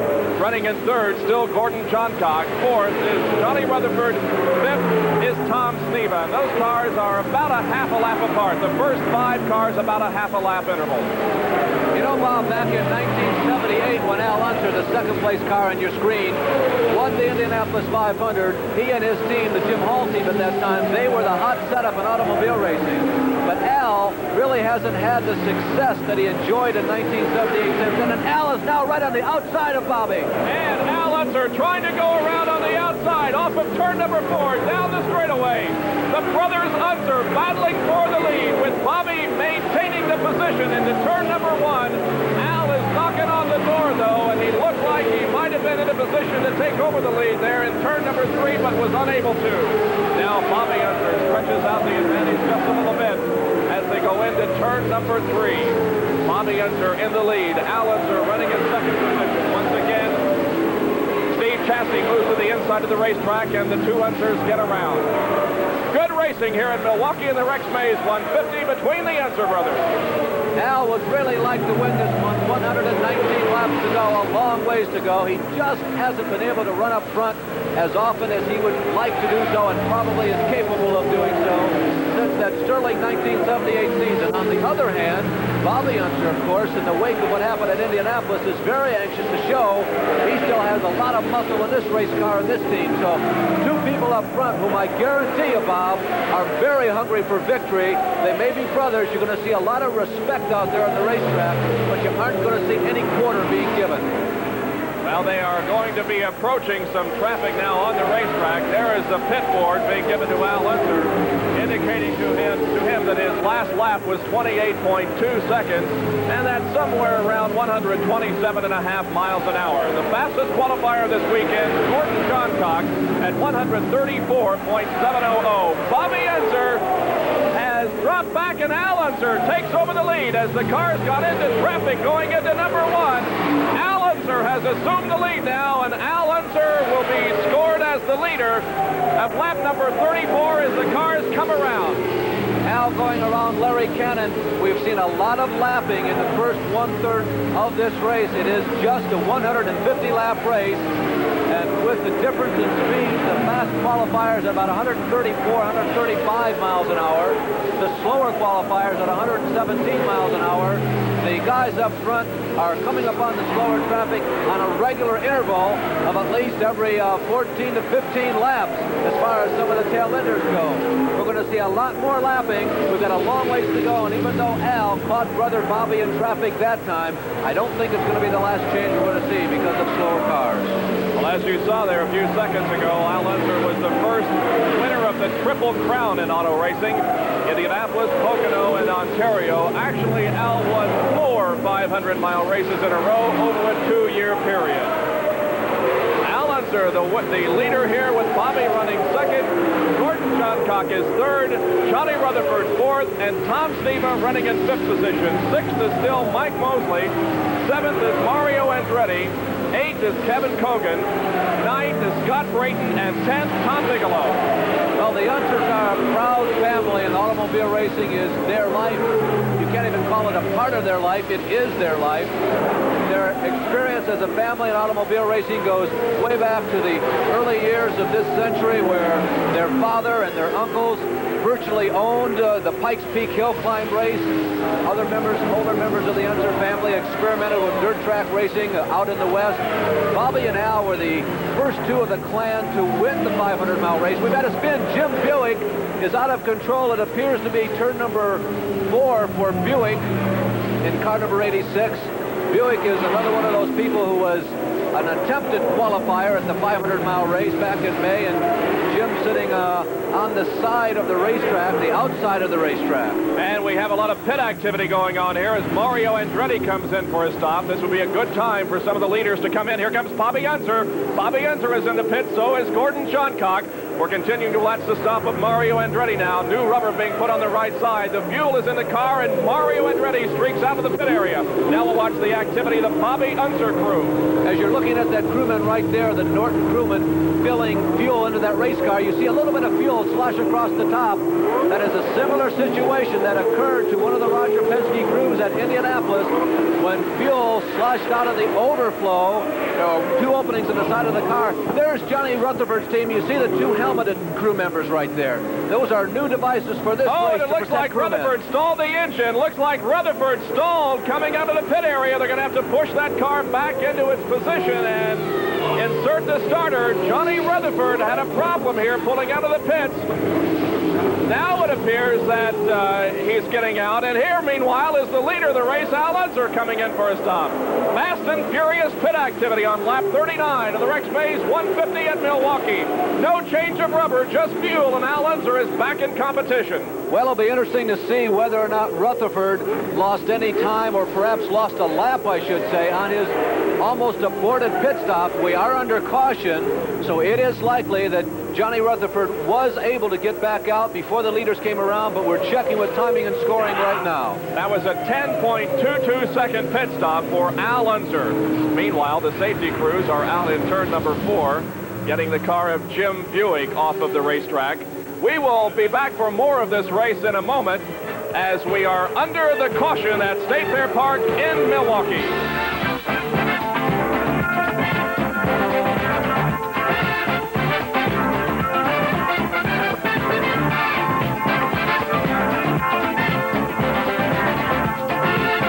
From Milwaukee, and the green flag comes out once again. The Rex Mays 150 is back underway after a yellow involving Jim Buick, who spun and made contact with the wall in turn number 4. The leader is Mario Andretti. Running in second position is Gordon Johncock. Running third is Bobby Unser. Fourth is Tom Bigelow, and fifth is Mike Mosley. Pit stops have been made, and the question that we had was, did Johnny Rutherford lose a lap when he stalled the engine? We don't believe he did. No, and as we were talking, Mike Mosley became the 4th car on the racetrack. There he goes by the yellow car. Mosley, who started way back in the pack, in the number 25 position, has filed through the field. They made an efficient pit stop. He lost no ground to the leaders in the pit stop, and Mosley is now among the leaders in 4th spot. You got to take your hats off to the Patrick team cars, the number 20 and 40 cars of Gordon Johncock and Mario Andretti. They had the best pit stops among the leaders. They came out of the racetrack 1-2, and there they are. Andretti leading, Johncock second. And Bobby Unser in third. Now Gordon pulls right up alongside Mario for a moment in turn 1. Couldn't get around, and they go down the backstretch with Andretti leading. By the way, Jim Buick, who spun up in turn number 4, is back in competition. Apparently the contact with the wall was not that severe. Now Johncock moves to the inside in turn 4 and gets around Mario Andretti. Gordon Johncock leads lap number 46. They're running nose to tail, though, on the racetrack as the 2 Patrick cars battle for position. Right now it is Gordon Johncock leading and Mario Andretti second. Well, both of those drivers have won 3 times before in Milwaukee races, but it is a racetrack that Gordon Johncock seems to favor, which surprises me a little because most of his early experience as a racing driver in the super modified ranks in Ohio, Indiana, Michigan came on high bank racetracks where he really was a shiner right there. He did very well at the big track. Johncock seems to do well on this particular speedway. car driven by Jerry Carl is in the pits for some work. Jerry is climbing out of the car. He could be out of the race. Meanwhile, we have a battle here for second, third, and fourth. Al Unser, by the way, is pitted again, so Al Unser could be in trouble with that car. Here he is in the pit area, and they're going to work on it. It looks like they're not changing any rubber on the car, but for why he is in, we don't know. We assume that he got fuel a while ago when he stopped, and now it looks like he is having trouble pulling out onto the racetrack. Now he gets going and smokes the tires as he pulls away. Any ideas, Larry? No, absolutely no idea, because I didn't see anything specific being done.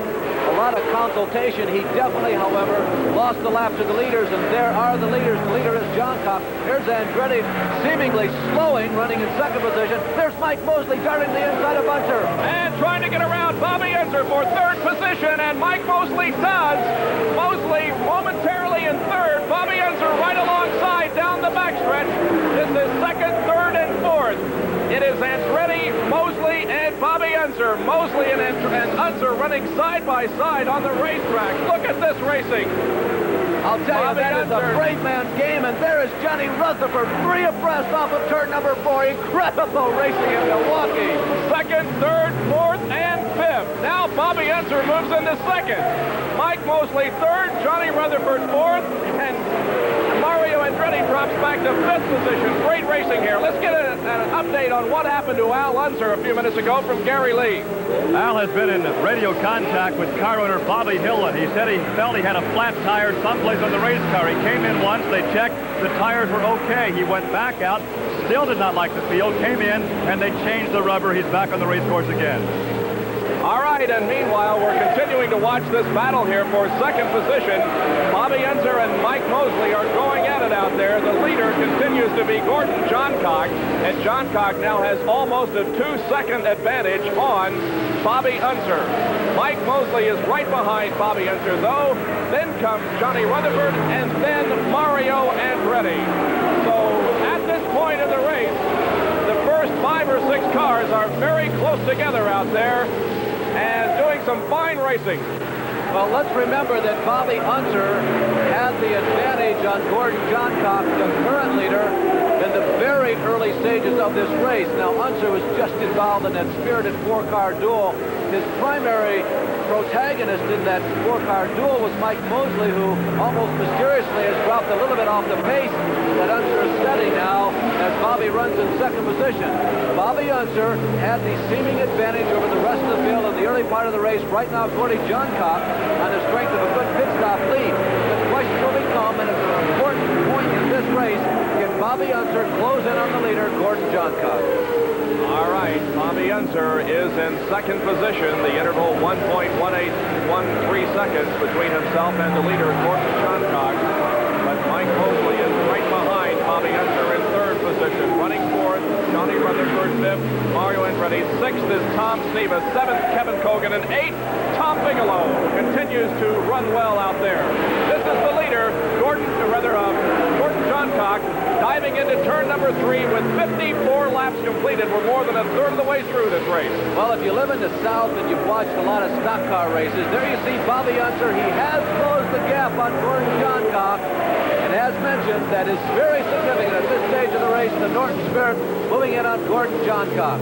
About to comment that if you live in the South and watch a lot of NASCAR races, forget that. We've got a battle going on for the lead, Bob. Well, these two guys went at it for several laps at the Indianapolis 500, and now they're doing it on the mile at Milwaukee.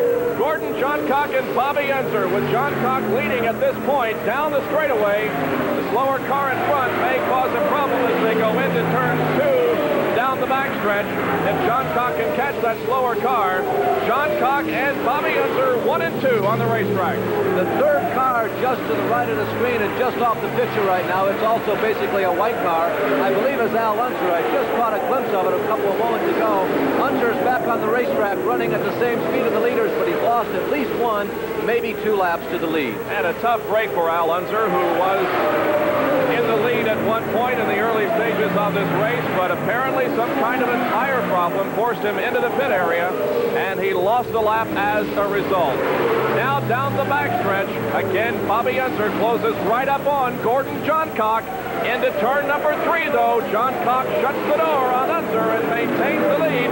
Now Bobby, it looks like, might work the high side of the racetrack. Coming off forward, now dives to the inside. Here he is on the straightaway. Side-by-side racing, with Johncock still able to get the advantage going into the turn and maintaining the lead. In the high groove, there's just enough of an additional banking on that second groove that you can go into the corner just a little harder than the guy down on the bottom of the racetrack where, again, it's basically flat. And that's what happened to Gordon Johncock. Now watch Unser. He'll either get the advantage in the high side, jerk the car down low and try and pass. The slower car could hold up Johncock. Into turn number 1, they both get around that slower car. Still it is Gordon Johncock able to maintain this lead. We have completed 59 laps. Here is Gary once again in the pit. Jerry Carl is a spectator in the pit area. The Chevrolet power plant on car 38 has expired. Exactly what was the problem, Jerry? Well, it seems that something got in the oil pump and jammed it up and broke the belt. We have a belt drive on the pumps, and it would take too long to repair it. Back to the race. Your assessment of the race thus far? It seems to be a pretty good race. We had started 11th, and we were just kind of hanging in there and, running around 29-second laps. And I think if we could have done that all day, we'd have been up in the top 5. Jerry Carl out of the race, the Tonko trailer, car 38. Bob? Jerry, a very much of a crowd pleaser. He, of course, has been driving that stock block engine for several years and has never really been in a winning situation, but seems to always be out there in competition. And importantly, when he needs to go fast to get into a race, he always seems to have the ability to do that. All right, what we have here is Gordon Johncock leading, with Bobby Unser running in 2nd position and Mike Mosley running 3rd. Johnny Rutherford is running in 4th position. Now, this car in your screen, the 3rd place car, is Al Unser, and he is not on the same lap as the leader. So discount Al Unser in the top standings. Into turn number 1, Bobby Unser right alongside a slower car into turn number 1, and now is able to get around. So is Al Unser down the backstretch. The point earlier we were making about stock cars in the South is the paint job on Gordon Johncock's car. It's very reminiscent of that which has adorned the STP specials of Richard Petty, and every time I start talking about Unser gets more speed, he got him this time. Yes, he did. Coming off of turn number 4, using the high side of the racetrack. Bobby Unser moves around Gordon Johncock, and now Bobby Unser moves into the lead. So we have had a change of leadership many times here. And Jose Garza, meanwhile, is continuing to move up on the racetrack. Jose Garza, one of the very competitive drivers in Indianapolis, started way back in the field here today because of a problem. He is still out there on the racetrack, moving up, though. Well, Jose is driving a white car. There's Al Unser's pit telling him how fast he's going, 28.8, which is about a half a second slower than what he was going earlier. There's the leader, Bobby Unser. He's flexed his muscles for the 2nd time in this race, going through slower traffic, working on Bob Lazier way down, almost off the racetrack, down close to the grass. Talk about a traffic jam. There are a couple of the other leaders, Andretti in the red and blue number 40 race car in the battle for 5th, and right behind him is Tom Sneva and that brand new March race car out of the Cotter Vignati stable. Mario Andretti in car number 40 is running in 5th position. Right behind him is Tom Sneva in the number 2. Those cars running by themselves on the racetrack. Meanwhile, in the pit area, Bob Lazier comes in for a stop right in front of us. They are changing rubber on the right side of that car and refueling it. Bob Lazier, a driver from Mayo, Colorado, made his way into Indianapolis 500 live field this year, and he pulls away, and Bob Lazier gets back into competition. Lazier is a good example of a minor league system paying off. He's a graduate of the Super Bs who moved up to the Indy cars this year, and he's a very smooth racer. Gordon Johncock is your leader. That is Al Unser running behind Johncock, but again, Unser is not on the same lap as Gordon Johncock. Moving through the 3rd and 4th turns, you see Unser, who is very much interested in trying to unlap himself as the leaders come down the front stretch. Gordon Johncock, we hesitated a little bit because I thought maybe we had a minor error in scoring, but he has gotten back around Bobby Unser. So Johncock and Unser have traded the lead here, and Al Unser, down by a couple laps, is sandwiched in between. Well, we mentioned the stock block of Mike Mosley, and that continues to run in 3rd position here. Mike finished last at the Indianapolis 500-mile race, but the car dropped out of the race not because of any malfunction in the engine. It was because of a radiator problem. Gordon Johncock continues to set the pace here with Bobby Unser second. And look at Al Unser move through the traffic into the past Gordon Johncock, but not into the lead. But he now is on the same lap as Gordon Johncock. There goes Johncock going around Larry Dixon, the three-time national sprint car champion. And Unser has picked up a lap on the leader. Sees the car there, that light-colored white car with the dark blue trim. The leader, Gordon Johncock, light blue and SPP orange in second. And Bobby Unser right on the exhaust pipes of Gordy Johncock. Reviewing what we have done so far here at Milwaukee, we have completed 69 laps. Gordon Johncock is the leader. We have been yellow on 2 occasions. One was for a spin by Steve Chassie, the other for a spin by Jim Buick. And now Gordon Johncock is able to get around a slower car out there in turn number 3. Also, Bobby Unser able to get around. The first 3 cars are on the main straightaway and separated by probably about 1.5 seconds. Into the pit area, meanwhile, comes Bob Fry in car number 71. That is one of the cars that started toward the rear of the field in 23rd position. Bob qualified yesterday at 119.067, and he appears to have some kind of a problem with that car. The crew moving out and taking its time to find out what the problem is. Fry is one of the 3 Offenhauser-powered cars in this race, and he's also one of the top stars in the sprint car circuit. Gordon Johncock and Bobby Unser continue to battle for position on the racetrack. Once again, down that backstretch, we pick them up from our 3rd turn camera, which is high over the 3rd turn. And we see them dive down low into turns number 3 and 4. Then come high off of the 4th turn as they come onto the straightaway. Johncock and Bobby Unser running 1-2 with Mike Mosley not too far behind. You know, Bob, there was a time in big-time automobile racing where there was a lot of strategy going on among these drivers during a race. Back in the 50s, you heard the comment a lot, well, I spent 20 laps just testing them. But that really doesn't happen that often in Major League Automobile racing now, and it sure looks like these 2 cars are very evenly matched. This is the Gould Rex Mays 150 from State Fair Park in Milwaukee. We'll be back with more racing activity after this.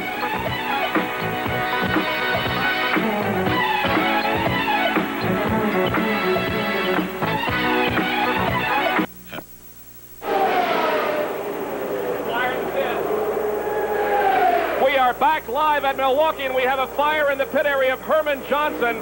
Herm crawled out of that car, is now being assisted by the safety people. And we also have a car in the wall. It's Bobby Unser. Bobby Unser is in the wall in turn number 4. So activity here at Milwaukee, hot and heavy. First, the fire in the pit area of Herman Johnson. We will continue to watch that situation to see if Johnson suffered any injuries. It appears that Bobby Unser, who is up against the wall in turn number 3, is not injured. We see movement from the cockpit, and we see that the car is not damaged all that badly. But Herm Johnson may have suffered some burns in this fire in his pit. Well, Bob, one of the things that surprised me, there's Bobby Unser standing up in the cockpit of his race car. Again, that car has hit the wall. There's the leader, Gordon Johncock, coming into pit. The car goes up on jacks, right side rubber being changed. Not usually necessary, but fresh rubber has a tendency to go faster than used rubber. The fuel going in, it's a reasonably leisure pit stop because we are under yellow. The car is back down on the racetrack. The crew members say go, and the leader, Gordy Johncock, has an uneventful pit stop here under caution. Well, all the leaders are going in. Let's go to Gary for more details on that fire. Right now, CART Safety Director Steve Edwards is walking with Herm Johnson to the ambulance. He was in the car for a mandatory, customary pit stop. Apparently, there was some leakage of the alcohol. There was a fire in the cockpit. He pulled some 10 to 15 feet away from the pit area, stopped, signaled to the crew that he was on fire. There was a momentary lapse there where no one knew exactly what was happening. So the crew ran to him. One crew member took a bucket of water and threw it into the cockpit. Another crew member grabbed the fire extinguisher. The entire car was doused with the powder. The fire was quickly extinguished. Herm getting out with the help of the crew members, and right now again he has walked over to the ambulance to talk with medical personnel and safety director Steve Edwards. That is the situation right now in the pit area with Herm Johnson. Bob?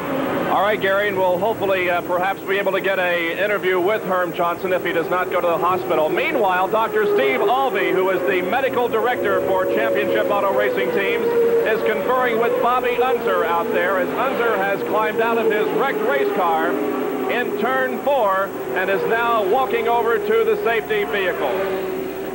And we also believe that we might be able to see how this accident occurred in turn 3 and 4. Well, Bobby obviously getting out of control, backing into the fence with the left rear. It didn't appear as though he hit it at perhaps more than 50, 60 miles an hour, but that's enough to disable this car for the rest of the race. And of course, what we did not see is that accident develop. It's impossible to tell whether or not he simply lost it.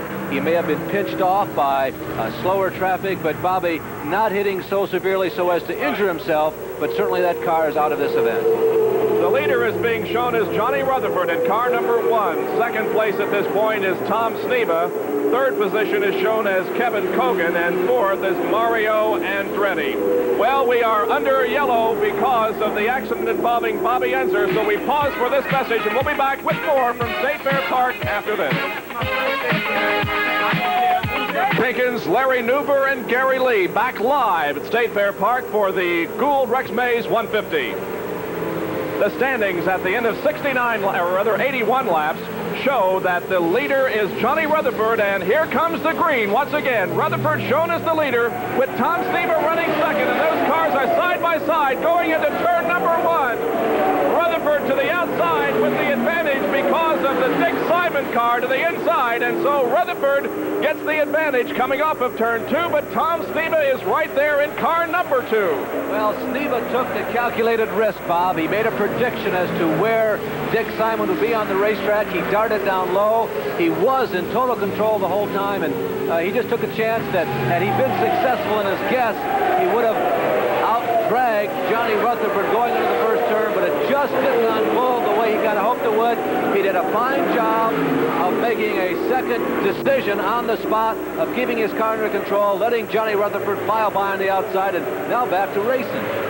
Well, that fire in the pit of Herm Johnson certainly makes us think that there is one race driver back in California who we understand is watching today that we want to wish a lot of good luck to, and hopefully he can be back in competition in a very short time. That, of course, Rick Mears, who was burned in a pit fire at the Indianapolis Motor Speedway and underwent some surgery earlier this week. Rick, we wish you the best, and we also want to salute Danny Gaius, who has now been flown to a hospital in California. We understand that Danny is also watching this afternoon. Godspeed to you, and we hope we see you back on the racetrack in a very short time. Yeah, Danny Gaius has been here before. Matter of fact, he owns a track record. Johnny Rutherford in the yellow car on the left of your screen continues to lead, and almost suddenly, Rutherford has opened up a dramatic difference between himself and Sneva. Dramatic, I say, in terms of this race. It's about a one-turn lead, but throughout most of this race, we've had cars running within a half a second of one another. A big turn of events in the last 20 laps here. Al and Bobby Unser, who were setting the pace for the first 40 or 50 laps of the race, are now both out of it, at least at this point. Bobby Unser out of the race permanently. Al Unser at least three-quarters, maybe more than one lap down to the leaders. Gordon Johncock, he showed a lot of speed in the early stages of the race. He's still in it, Bob, but right now not in the first two positions. All right, let's run down the standings beyond first and second. Third position is Kevin Cogan. Fourth is Gordon Johncock. Fifth is Mike Mosley, and there's Mike in turn 4. Running in sixth position would be Mario Andretti. Seventh is Al Unser. Eighth, car number 5, driven by Pancho Carter. Here is the ambulance in the pit area that may be returning to its position from the Unser accident and perhaps treating the Herm Johnson situation. Meanwhile, Mike Mosley continues to pass lower cars out there and is now in 5th position. Mike Mosley in that beautifully prepared San Gurney Eagle coming off of turn number 4. Now, Mosley is in traffic with Jose Legarza, the Mexican, who we just went around, and there's Dick Simon in the Vermont American Watson race car. A.J. Watson, you recall, is the man who in the 1950s was the person who invented those roadsters that absolutely controlled Indianapolis-type racing. Mike Mosley in car car number 48. We have completed 89 laps here. He is running in 5th position. The leader continues to be Johnny Rutherford. There he is going around Bob Fry in turn number 3. Rutherford first, Tom Sneva second, and Kevin Cogan running in 3rd position. I think we're going to have to almost label Kevin Cogan as a very underrated driver. I think when he came to Indianapolis, everybody said, Kevin who? And really didn't expect him to do anything, but he made the race in fine fashion, was the highest finishing rookie, and now is running 3rd here at Milwaukee. No question about it, Bob. One man who did not underestimate this man's abilities was Parnelli Jones. Parnelli has sort of ushered the career along of Kevin Cogan. There were those who said that they had taken him to the speedway too early. There's the leader, Johnny Rutherford. But as it turns out, they have not brought Kevin Cogan along too quickly. He's performing very well in the major league of automobile racing, Indianapolis type car racing. The interval between Johnny Rutherford and Tom Sneva, 1st and 2nd position, is now 3.03 seconds.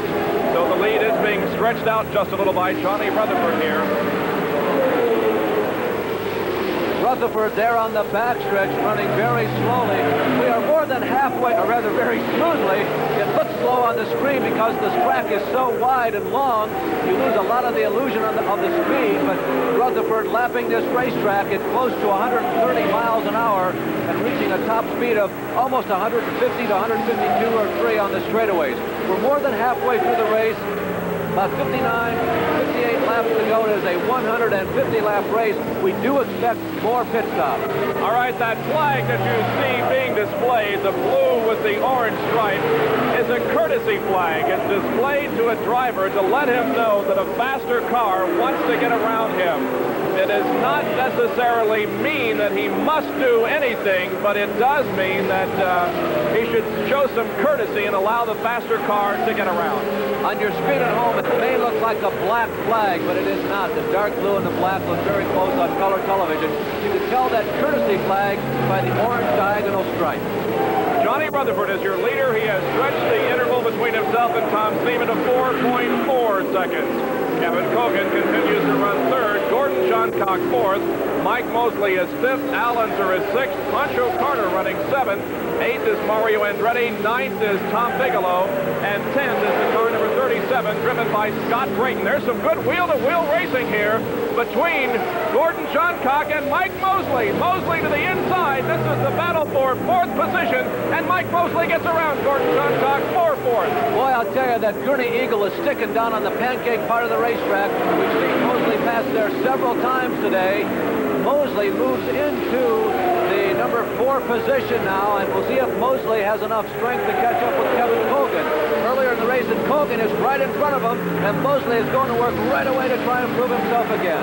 Mike Mosley could go into 3rd position here in just a few moments. He is about to go around, or at least trying to get around Kevin Cogan there with number 32, and Mosley stands on it going into 3 and gets around. It's not supposed to be that easy, I'll tell you. I don't know if Kevin saw him coming, Bob.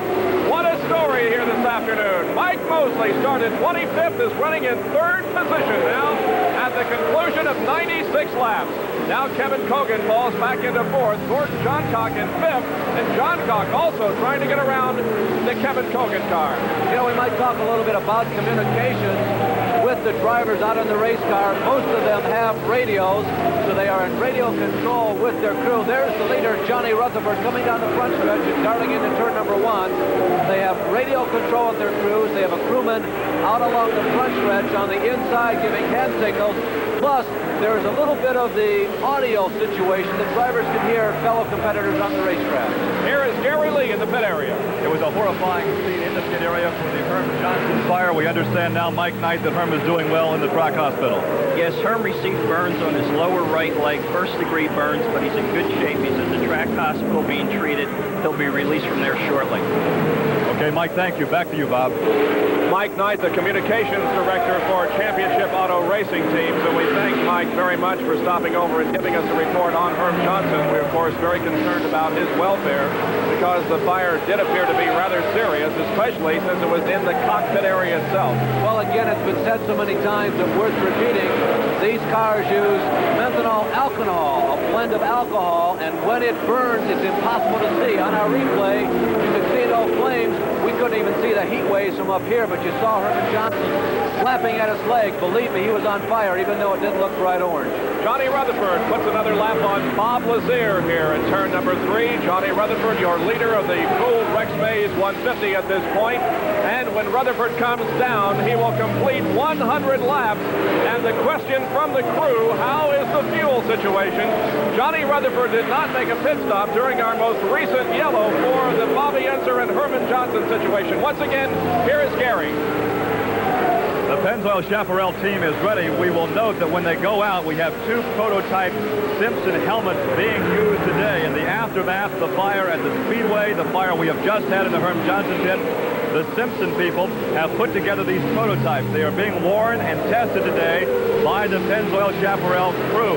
It is the Simpson racing helmet that is not crash-worthy. They are very light in weight. They are not suitable for drivers. They do have that silver skirt, which is an asbestos material, and if it proves worthy today, one of the accessory companies will go to work with Simpson and provide these helmets, at least 2 per team, for the remainder of the season. All right, Gary, we anticipate the stop by Johnny Rutherford, and here he comes. Johnny Rutherford, your leader, is in the pit area. He did not stop during the most recent yellow. That perhaps could have hurt him, and remember, he stalled the car pulling out of the pit area on his last stop. The crew goes to work now at the very far end of the pit area, working to change the rubber on the right side and refuel the car. The back tires are spinning, the fuel is in, and Johnny Rutherford is back on the racetrack. A very quick pit stop, 11.82 seconds for Johnny Rutherford. Meanwhile, Tom Steva has taken over the lead, and here he is on the straightaway. And more importantly for Rutherford on the pit stop is the fact that he stayed on the same lap with the leaders. Johnny Rutherford right now is out of sync with the rest of the cars on the racetrack as far as pit stops go. And whether or not he'll have an opportunity to win this race, assuming it goes green the rest of the way, will be determined by his fuel mileage and the ability of his crew to predict precisely what kind of mileage they're getting. He stayed on the same lap. There's Rutherford. He's not leading right now. He's on the same lap with the leaders, running in 8th position on the track, but out of synchronization with the others on the same lap who are leading the race. All right, and we have been noticing that the lead situation is a pretty good one, too, with Tom Steva and Mike Mosley kind of dicing out there for position for the lead. Meanwhile, is Johnny Rutherford, who continues to run in 8th position. Right ahead of him is Mario Andretti in 7th, and Rutherford to the outside gets around Mario Andretti. So now Rutherford moves into 2nd, 7th position down the backstretch. Bob, another problem that Rutherford has right now, being about a half a lap behind the leaders, is the fact that he has a full load of fuel, and there's the battle for first position, and Mosley has moved in. Mike Mosley, the fastest stock block in America, has moved to the lead here at the Milwaukee race for the Rex Mays Gould 150. Mike Mosley, the new leader, getting around Steva. We were commenting that Rutherford's at a disadvantage with a full load of fuel. His car is heavier and therefore more slow right now than the other competitors who have run 20 or 30 laps. Well, it's been said many times, but it certainly is true that a race can be won and lost in the pit area. Now, should we have another yellow, and we certainly hope we don't have one for an accident, but should there be the piece of debris on the track or something, these other cars are going to be able to come in under yellow, unlike Rutherford, who had to come in under green. Mike Mosley leads the Rex Mays 150 after having started in 25th position. Mosley is your leader. Now running in 2nd is Tom Steva. Mosley with a 2-second lead on Steva. Running in 3rd is Gordon Johncock. 4th is Kevin Cogan. 5th is Al Unser. 6th is Johnny Rutherford, and 7th is Mario Andretti. Those are the standings at the end of 107 laps. Well, Dan Gurney has got to be standing in the pits with his fingers crossed. There are so many unknowns about this race car. The chassis was brand new in the 1981 season. They've done a lot of experimentation, a lot of testing with the stock block. They had engine problems this week here at Milwaukee. They hope they've got them all sorted out. Mosley actually lost a lot of valuable practice time yesterday. In addition to qualifying, there was extensive practicing yesterday, and Mosley missed out on all of that, including the practice that followed qualifying, where a lot of the teams worked on their race setup. The Gurney team had to make some guesses as to what the best setup for the race conditions would be, and it looks like so far, as we look at Johnny Rutherford trying to gain ground on the leader, looks like so far that Mosley's crew has made some of the right decisions. a comment from the pit area, Gary. We were just talking with Jim Hall, the team manager for the Pennzoil Chaparral, driven by Johnny Rutherford. Johnny was forced to pit under the green. Jim says they have enough fuel on board the car to go the distance. Now it's a matter of watching for further yellow lights. Bob? Right, Gary. Johnny Rutherford is still running in 7th position on the racetrack. And wanting to move up, he led a few laps ago. As you indicated, had to come in under the green and now has dropped back to 6th position. Rutherford now running in 6th place at this time. Well, Jim Hall has said there's the leader, Mike Mosley. Jim Hall, the crew chief on Johnny Rutherford's car, has said they can go the distance. I don't know. That's a long ways to go, Bob.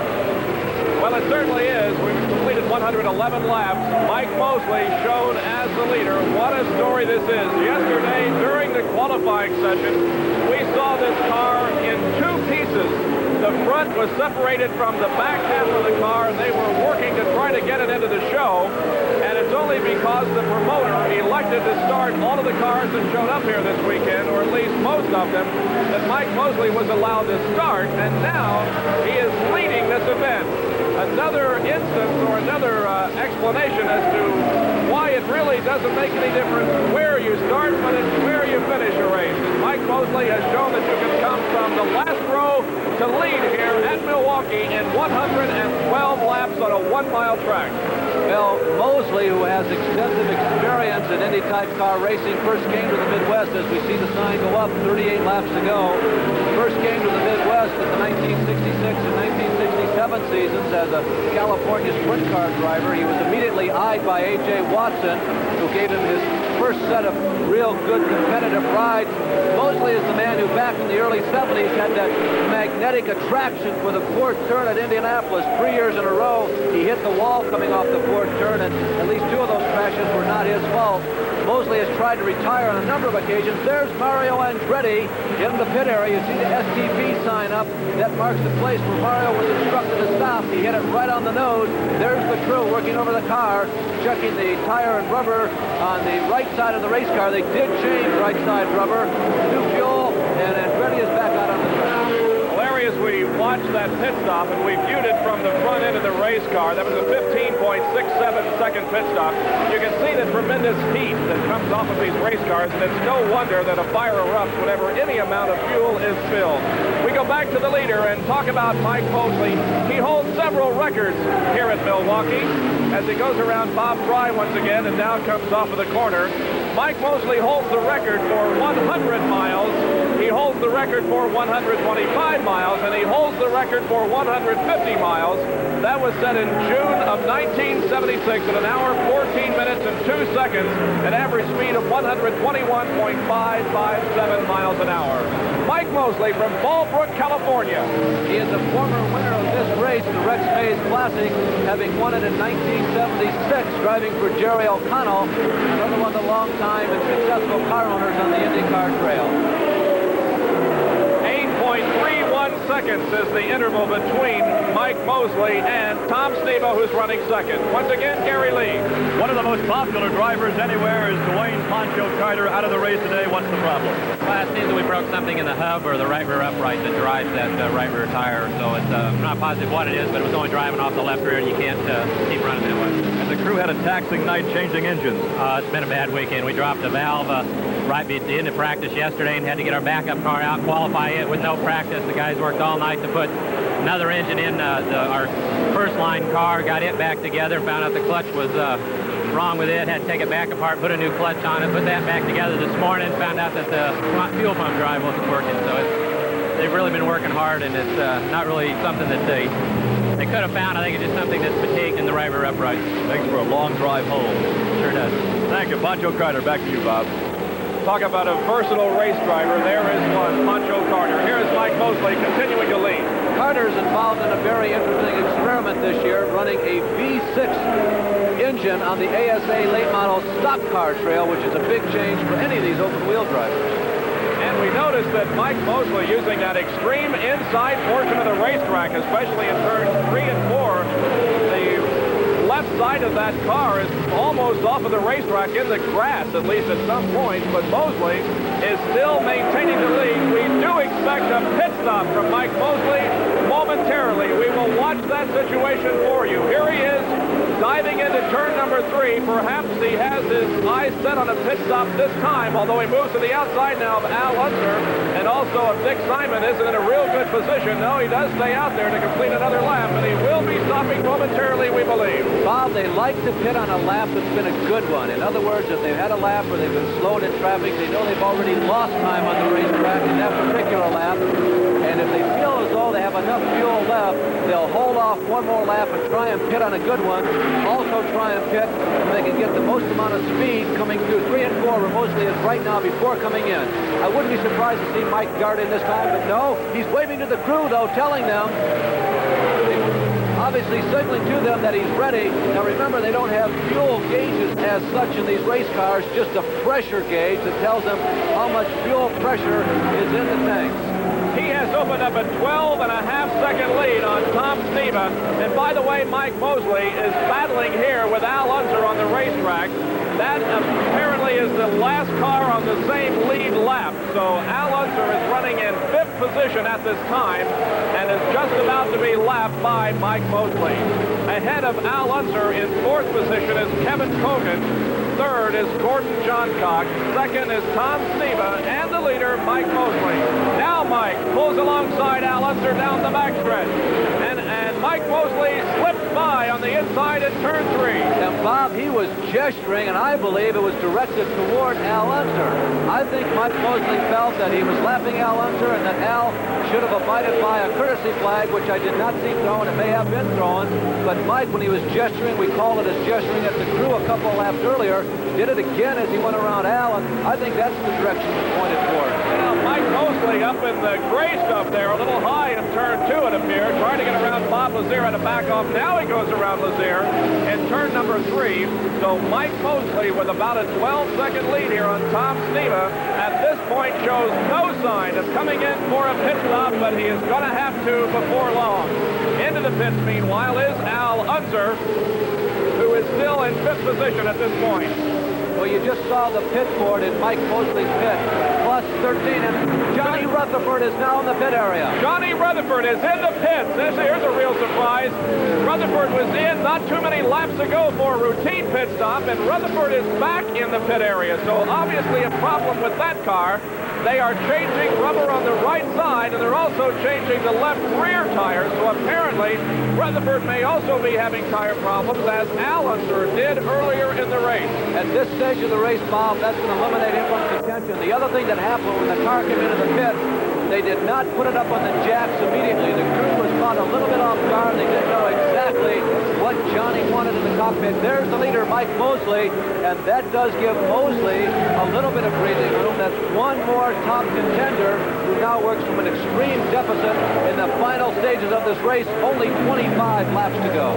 Well, Larry, can the stock block engine get better mileage than the Cosworth? Is that perhaps why Mosley is out there a little bit longer than we anticipate? Well, I'll tell you, I don't know that they've had an opportunity to run it under racing conditions enough to really tell us that answer. I suspect that the mileage is probably similar. I don't really know the answer, but I'll tell you this. If Mike Mosley can pull off this victory for the stock blocks, it is going to be a grand day in Detroit. 128 laps have been completed, 22 to go, with Mike Mosley shown as the leader, with Tom Sneva running a rather distant second with the advantage about 12 seconds. Running in 3rd position is Gordon Johncock. 4th is Kevin Cogan. A lap down is Al Unser, Johnny Rutherford, and Mario Andretti. So those who battled for the lead earlier in the race and those who battled for the lead in Indianapolis, Andretti, Johncock, Bobby Unser, they're not in contention at this point here in Milwaukee.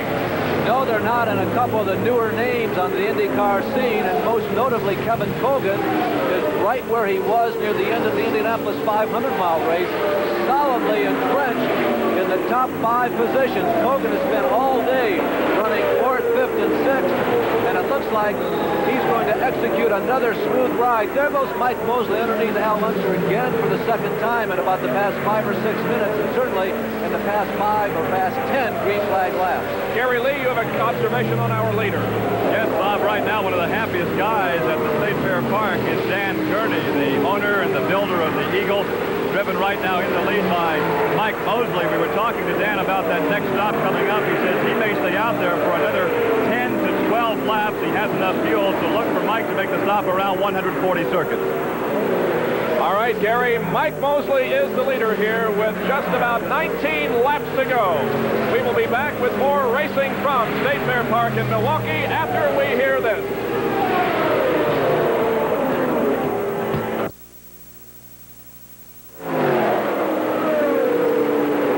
Our second place driver, Tom Sneva, has moved into the pit area. Tom Sneva is in the pits.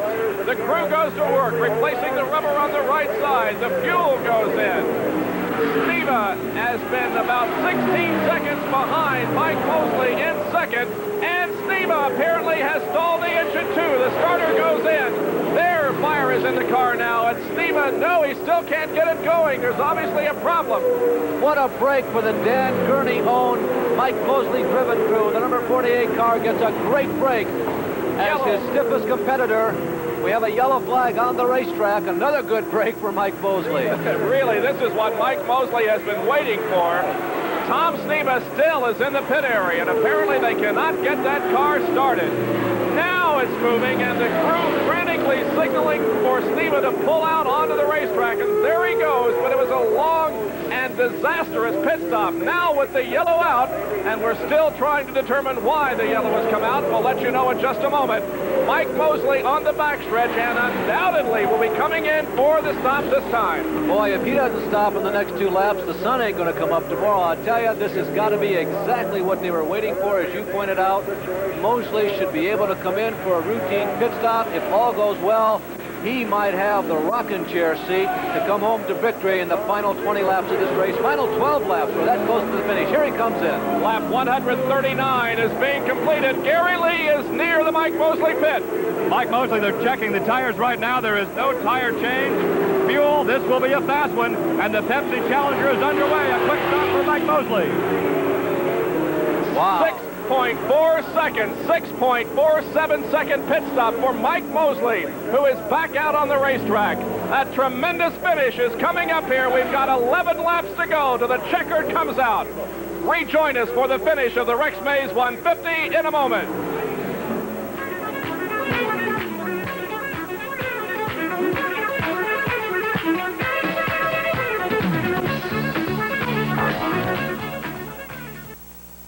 Live at Milwaukee, Wisconsin, the Rex Mays Gould 150 about to come to a close. That's the reason for the most recent yellow. Gordon Johncock. Apparently the engine let go in that car, and he is out of the competition. The leader is Mike Mosley, who came in for a pit stop during this yellow light, and Mosley has almost a lap lead now. As a matter of fact, Al Unser, running in second position, is 4 cars ahead of Mike Mosley on the racetrack. Kevin Cogan is shown in third, and Mike Mosley, if the car can hold together for 8 more laps, will have the victory here. Well, you had a glimpse there of the Gordon Johncock number 20 car in the back of the record. Has to be a big disappointment for the man who sat on the pole here today, a near record time. He did lead this race for a while. He found it difficult to be competitive in the middle stages, and he blew an engine less than 10 laps from the finish. And the problem was on the backstretch, and the safety crews were out there for a few laps, but now have pulled off of the racetrack, so we should be going green in just a few minutes. Second place, Al Unser. Third is Kevin Cogan. Fourth is Mario Andretti. And fifth is Johnny Rutherford. Well, you know, Bob, there are some days when fate just plays into your hands, and it looks like, and I don't want to jinx him, but it sure looks like that this day is going to be one of those days for Dan Gurney. Johnny Rutherford is back in the pit area, so another stop for Rutherford, who has had his problems here this afternoon. Here is Gary Lee watching the action. Dan Gurney, the owner of car 48, in the lead. Your comments right now, you've been talking back and forth with your driver, Mike Mosley. Gary, Mike reported in, and he said all the gauges look very good, and it's handling just fine, so we have everything crossed. Look at that big grin with 6 laps to go. Thank you, Dan. The thumbs up from Dan Gurney. Bob? There is no person that works harder or has worked harder the past few years to develop the stock block engine than that man. And apparently it is going to pay off here this afternoon. We are still under yellow.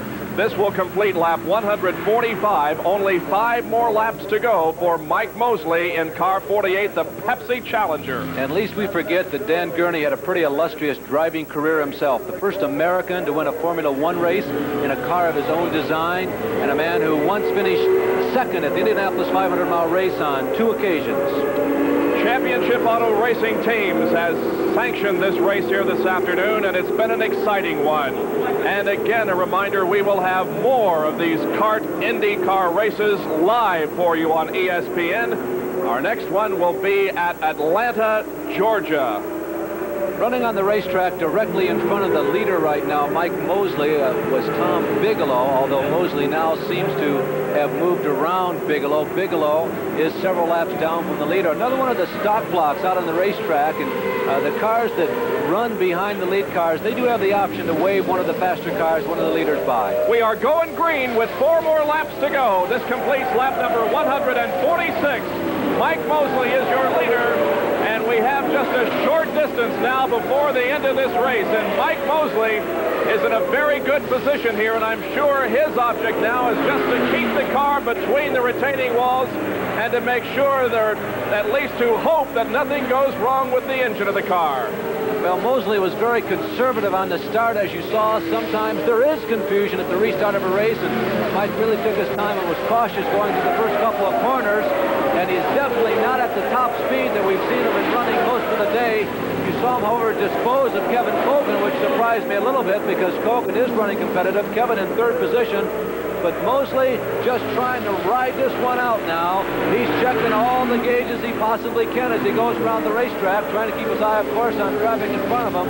We don't expect to see him making very many mistakes and certainly taking no chances in the next couple of laps. And timing and scoring now informs us that Tom Sneva is running in 2nd position with Kevin Kogan in 3rd, Mario Andretti 4th, and Johnny Rutherford in 5th position. Here is Mike Mosley again putting a lap on Dick Simon on the backstretch, and the white flag is in the hands of our official starter Nick Fodoro. And as Mosley comes down the straightaway, he will be shown that white flag indicating 1 more circuit to go. There it is, the white flag for Mike Mosley. 1 more circuit on this 1-mile track in Milwaukee, and the Rex Mays 150 belongs to Mosley. You know, it takes about 28 seconds to get around, and I can hear Gurney right now. 14, 15, 16. He's just holding his breath and counting them down. And I'm sure that's what Mike Mosley is doing, too. He's in turn 3 for the final time. Now at 4. Off of it, onto the straightaway. Mike Mosley wins the Gould Rex Mays 150 at Milwaukee in dramatic style. Started 25th, finishes 1st. The hand goes up. The salute to the crowd gathered here at Milwaukee, both in the stands and in the infield. Mike Mosley and Dan Gurney, a very happy combination. Bob, if memory serves me correctly, I believe that the last time a stock block engine won one of these IndyCar races might have been George Foreman more than 10 years ago. Gary Lee has Dan Gurney. There are handshakes all around. Thumbs up. Here he is, Dan. It has been a rags to riches weekend for this Eagle. Oh, we sure have our ups and downs, and this is terrific, Eric. And it's great for the stock block fans. Well, I must say, Mike couldn't have done a better job. He's just terrific. Let's go down to Victory Circle. Good idea. Thank you, Dan Gurney. Bob? All right, Gary. Mike Mosley still is out on the racetrack. He wants to celebrate as much as he can. Still has that right hand in the air, saluting the fans. I'll tell you, he did have it up a long time. You can get an idea of how important this victory was. Now, there it goes back up again. Mosley mighty proud of the performance of his machine, his crew, and of course himself today. An important victory for this racing team, and maybe a reasonably important victory for automobile racing, Bob. The top 3 at the Rex Mays 150. Mike Mosley wins. 2nd is Tom Sneva, and 3rd, Kevin Kogan. We will be back with a conversation with the man who has won here this afternoon, Mike Mosley, after we return from this.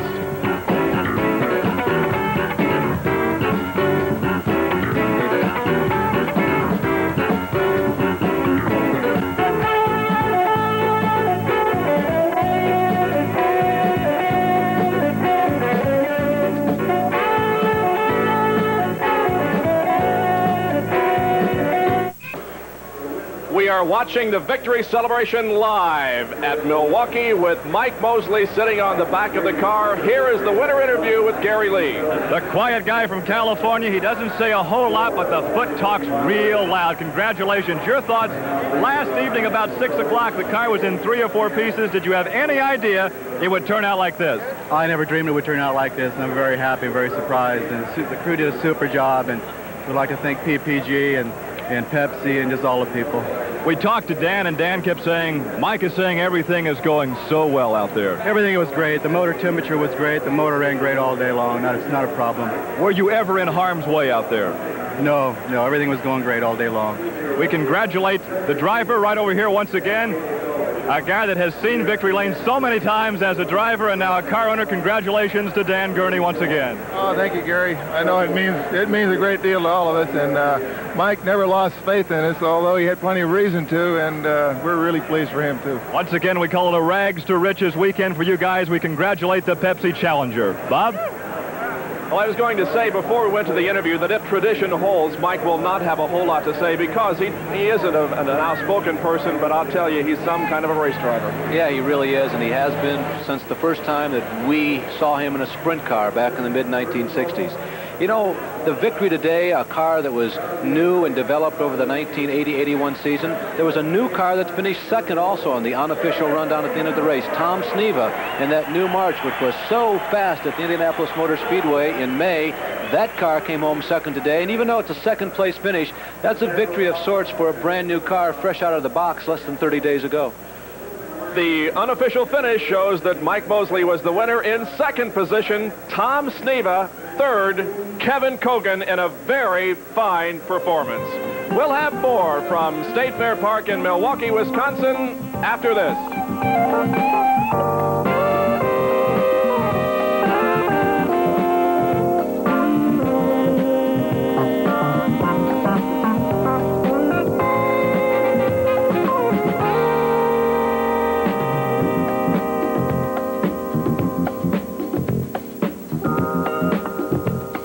Live at Milwaukee, Wisconsin, where Mike Mosley has come from 25th starting position to win the cool Rex Mays 150.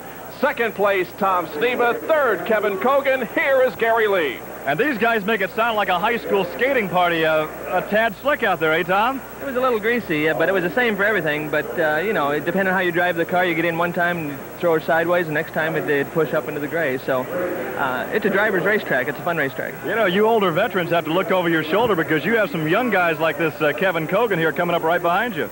Well, I know there's a lot of young guys coming up, and if we get rid of some of these old guys, we can go racing. Where do you stand in that lot? I'm a young guy. Okay. Kevin, fourth at the Speedway. You move up one spot each time out. Before too long, we'll have you in victory lane. I hope so. If I can just do one at a time like this, I'd be happy. He climbed out of the car with a big grin. Your thoughts looking back on this 150-miler? Well, just like Tom said, the track changed completely from lap to lap. It was greasy and dirty.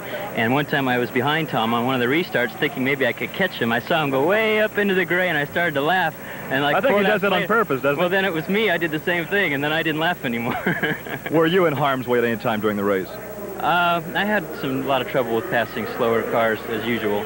But you can't have it perfect every time. Everybody makes a mistake, and every once in a while you get caught in trouble. Tom, we had the one altercation with the wall involving Bobby Unser. Did you see that materialize? No, I didn't. I didn't get there until he was already on the wall, so I didn't know. Did he get together with somebody? I'm not sure. I think it was just contact with the wall. But, you know, Tom, you're getting this, the title of bridesmaid. What are we going to do about that? Start winning races, I hope. I guess so. That's the name of the game. This is a new team, realistically, and really a new car that's taking some time to come along. Well, right. This is an updated Phoenix, you know, and Kevin drove a Phoenix that I drove last year, you know, and they're good short track cars.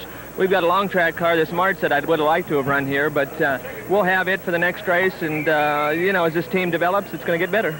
And, of course, we'll be talking to these guys many, many times in the future because you'll be hearing more and seeing more of Tom Sneva and Kevin Cogan. Bob?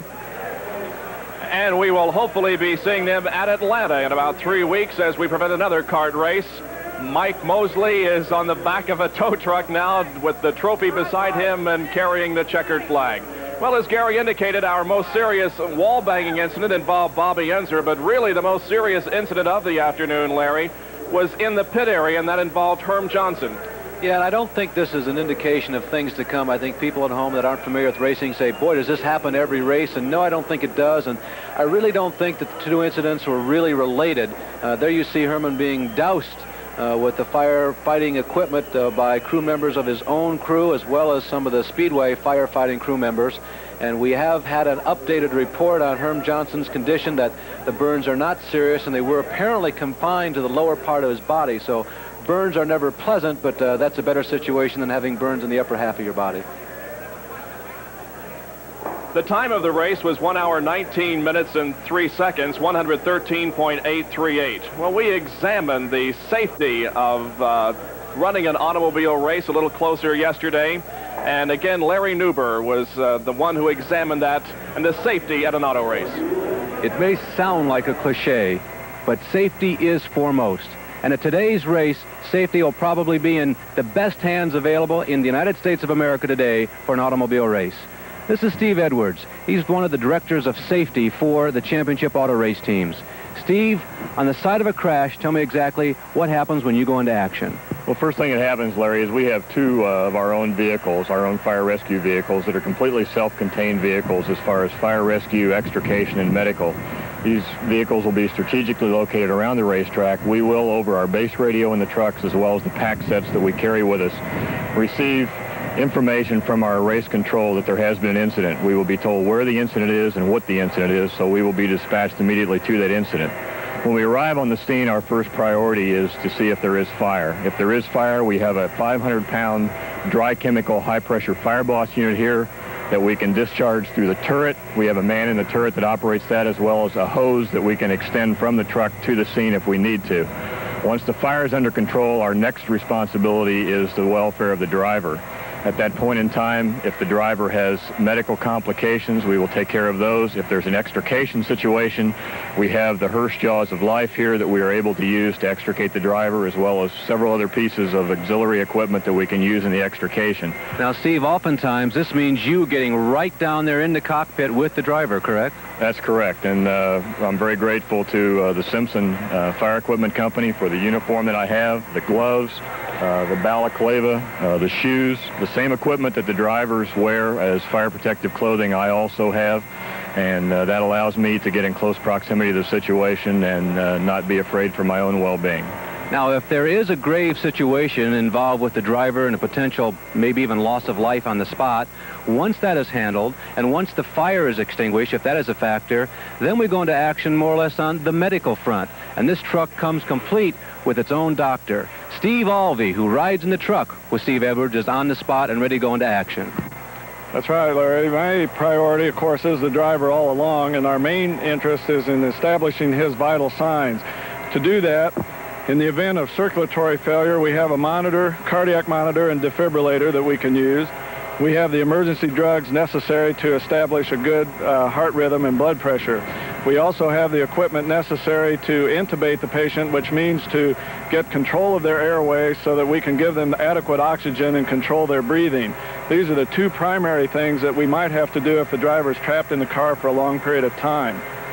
We also have the necessary equipment to control major bleeding and injuries to the chest that are two things also that require immediate attention and have to be done before the driver is taken out of the automobile sometimes. How long can you maintain life systems for a driver on the spot? I think we have enough equipment and necessary items to continue for at least an hour. Now, one of you is responsible primarily for the race car and the equipment, extinguishing the fire, maybe even taking apart the car to get to the driver, while the other one is responsible for the welfare of the driver. How do you communicate in an emergency situation? Well, a lot of years of experience, Larry, of working together. I'm a paramedic and Steve is a doctor, as you've indicated, and we're good friends. We've done this for a lot of years together, and it almost comes natural to us. Our own abilities, we know what the other one's going to do. I have the ability to do some of the basic life support things, and Steve can kind of be thinking maybe 2 to 10 minutes ahead of me as to what he's going to do, so that gives us a lot of real good teamwork. We're proud of these vehicles, we're proud of the equipment that we have, and we're proud of the track record that we've had, and together as a team, it is a team effort. Not only Steve and I, but the fire crews that we use at each of the racetracks around the country, it all comes to play, and that's the effective job that we're able to do. We've commented many times that the race car, the contemporary race car in all divisions, is the safest in the history of the sport. And I'll tell you, one of the factors making that race car as safe as it is the safety equipment and the safety service provided. A very enlightening feature. We have Safety Director Steve Edwards with us. We had a potentially tragic situation unfurl itself in the pit area earlier with a fire in the car of Herm Johnson. Can you recapitulate the situation with the crew members and the fire injury to Herm? Well, we are really pleased to report that absolutely none of the crew members were injured. Herm Johnson has some slight superficial first-degree burns on his leg, and that's the total result. And I think that's a tribute to the fire crews here and the quick coverage and the training and the awareness that these people had. And they've done a great job, and we're pleased to report that only superficial burns on Herm Johnson's leg, the only result of the fire. Can you report again how it happened? It would be secondhand at this point. I'm on my way right now to talk to the crew chief, but apparently the overflow bottle apparently sprung a leak, or it didn't have a good connection, and fuel started to spill, and the car ignited at that point in time. At this point, that's hearsay. I'm going to verify it, but in any case, fuel did get loose. There was a fire, and it was quickly doused by the firemen. They were very alert, and we're really pleased to report the results of that. We thank you for stopping by. Steve Edwards, Safety Director for CART. Bob, back to you. And two very hard-working gentlemen, Steve Edwards and Dr. Steve Alvey, who are, of course, concerned with safety, and they have just done a tremendous job throughout the years and certainly here today. Well, we have more coming up for you from State Fair Park, so this.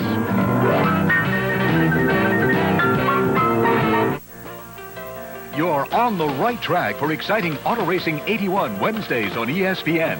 Join Bob Jenkins and Larry Newbert for USAC Sprint and Midget competition, as well as NASCAR IMSA and dirt races. Auto Racing 81 is bigger and better than ever, and it's right here each Wednesday on ESPN. ESPN is your ticket to England's FA Cup. Monday, Tottenham meets Wolverhampton in the opener of semifinal round play. Once again, the final results from Milwaukee. Mike Mosley, the winner. Tom Sneva finishes in second position, and Kevin Cogan finishes third. Our first live presentation of a kart race. We have another one coming up at Atlanta, Georgia on the 28th of June. It will be a much different type of racing in that the racetrack is very high-banked, a super speedway. A super fast speedway, one of the super speedways of the South. These cars will be significantly faster than what they were here today. And Bob, you know, we've had 3 races, Indycar races in 1980, and let's say we've got 4 winners, at least to this moment. So on to Atlanta. I'm ready to go. So am I. And it was a great race this afternoon. We hope we can present another. ABC's Wide World of Sports is brought to you.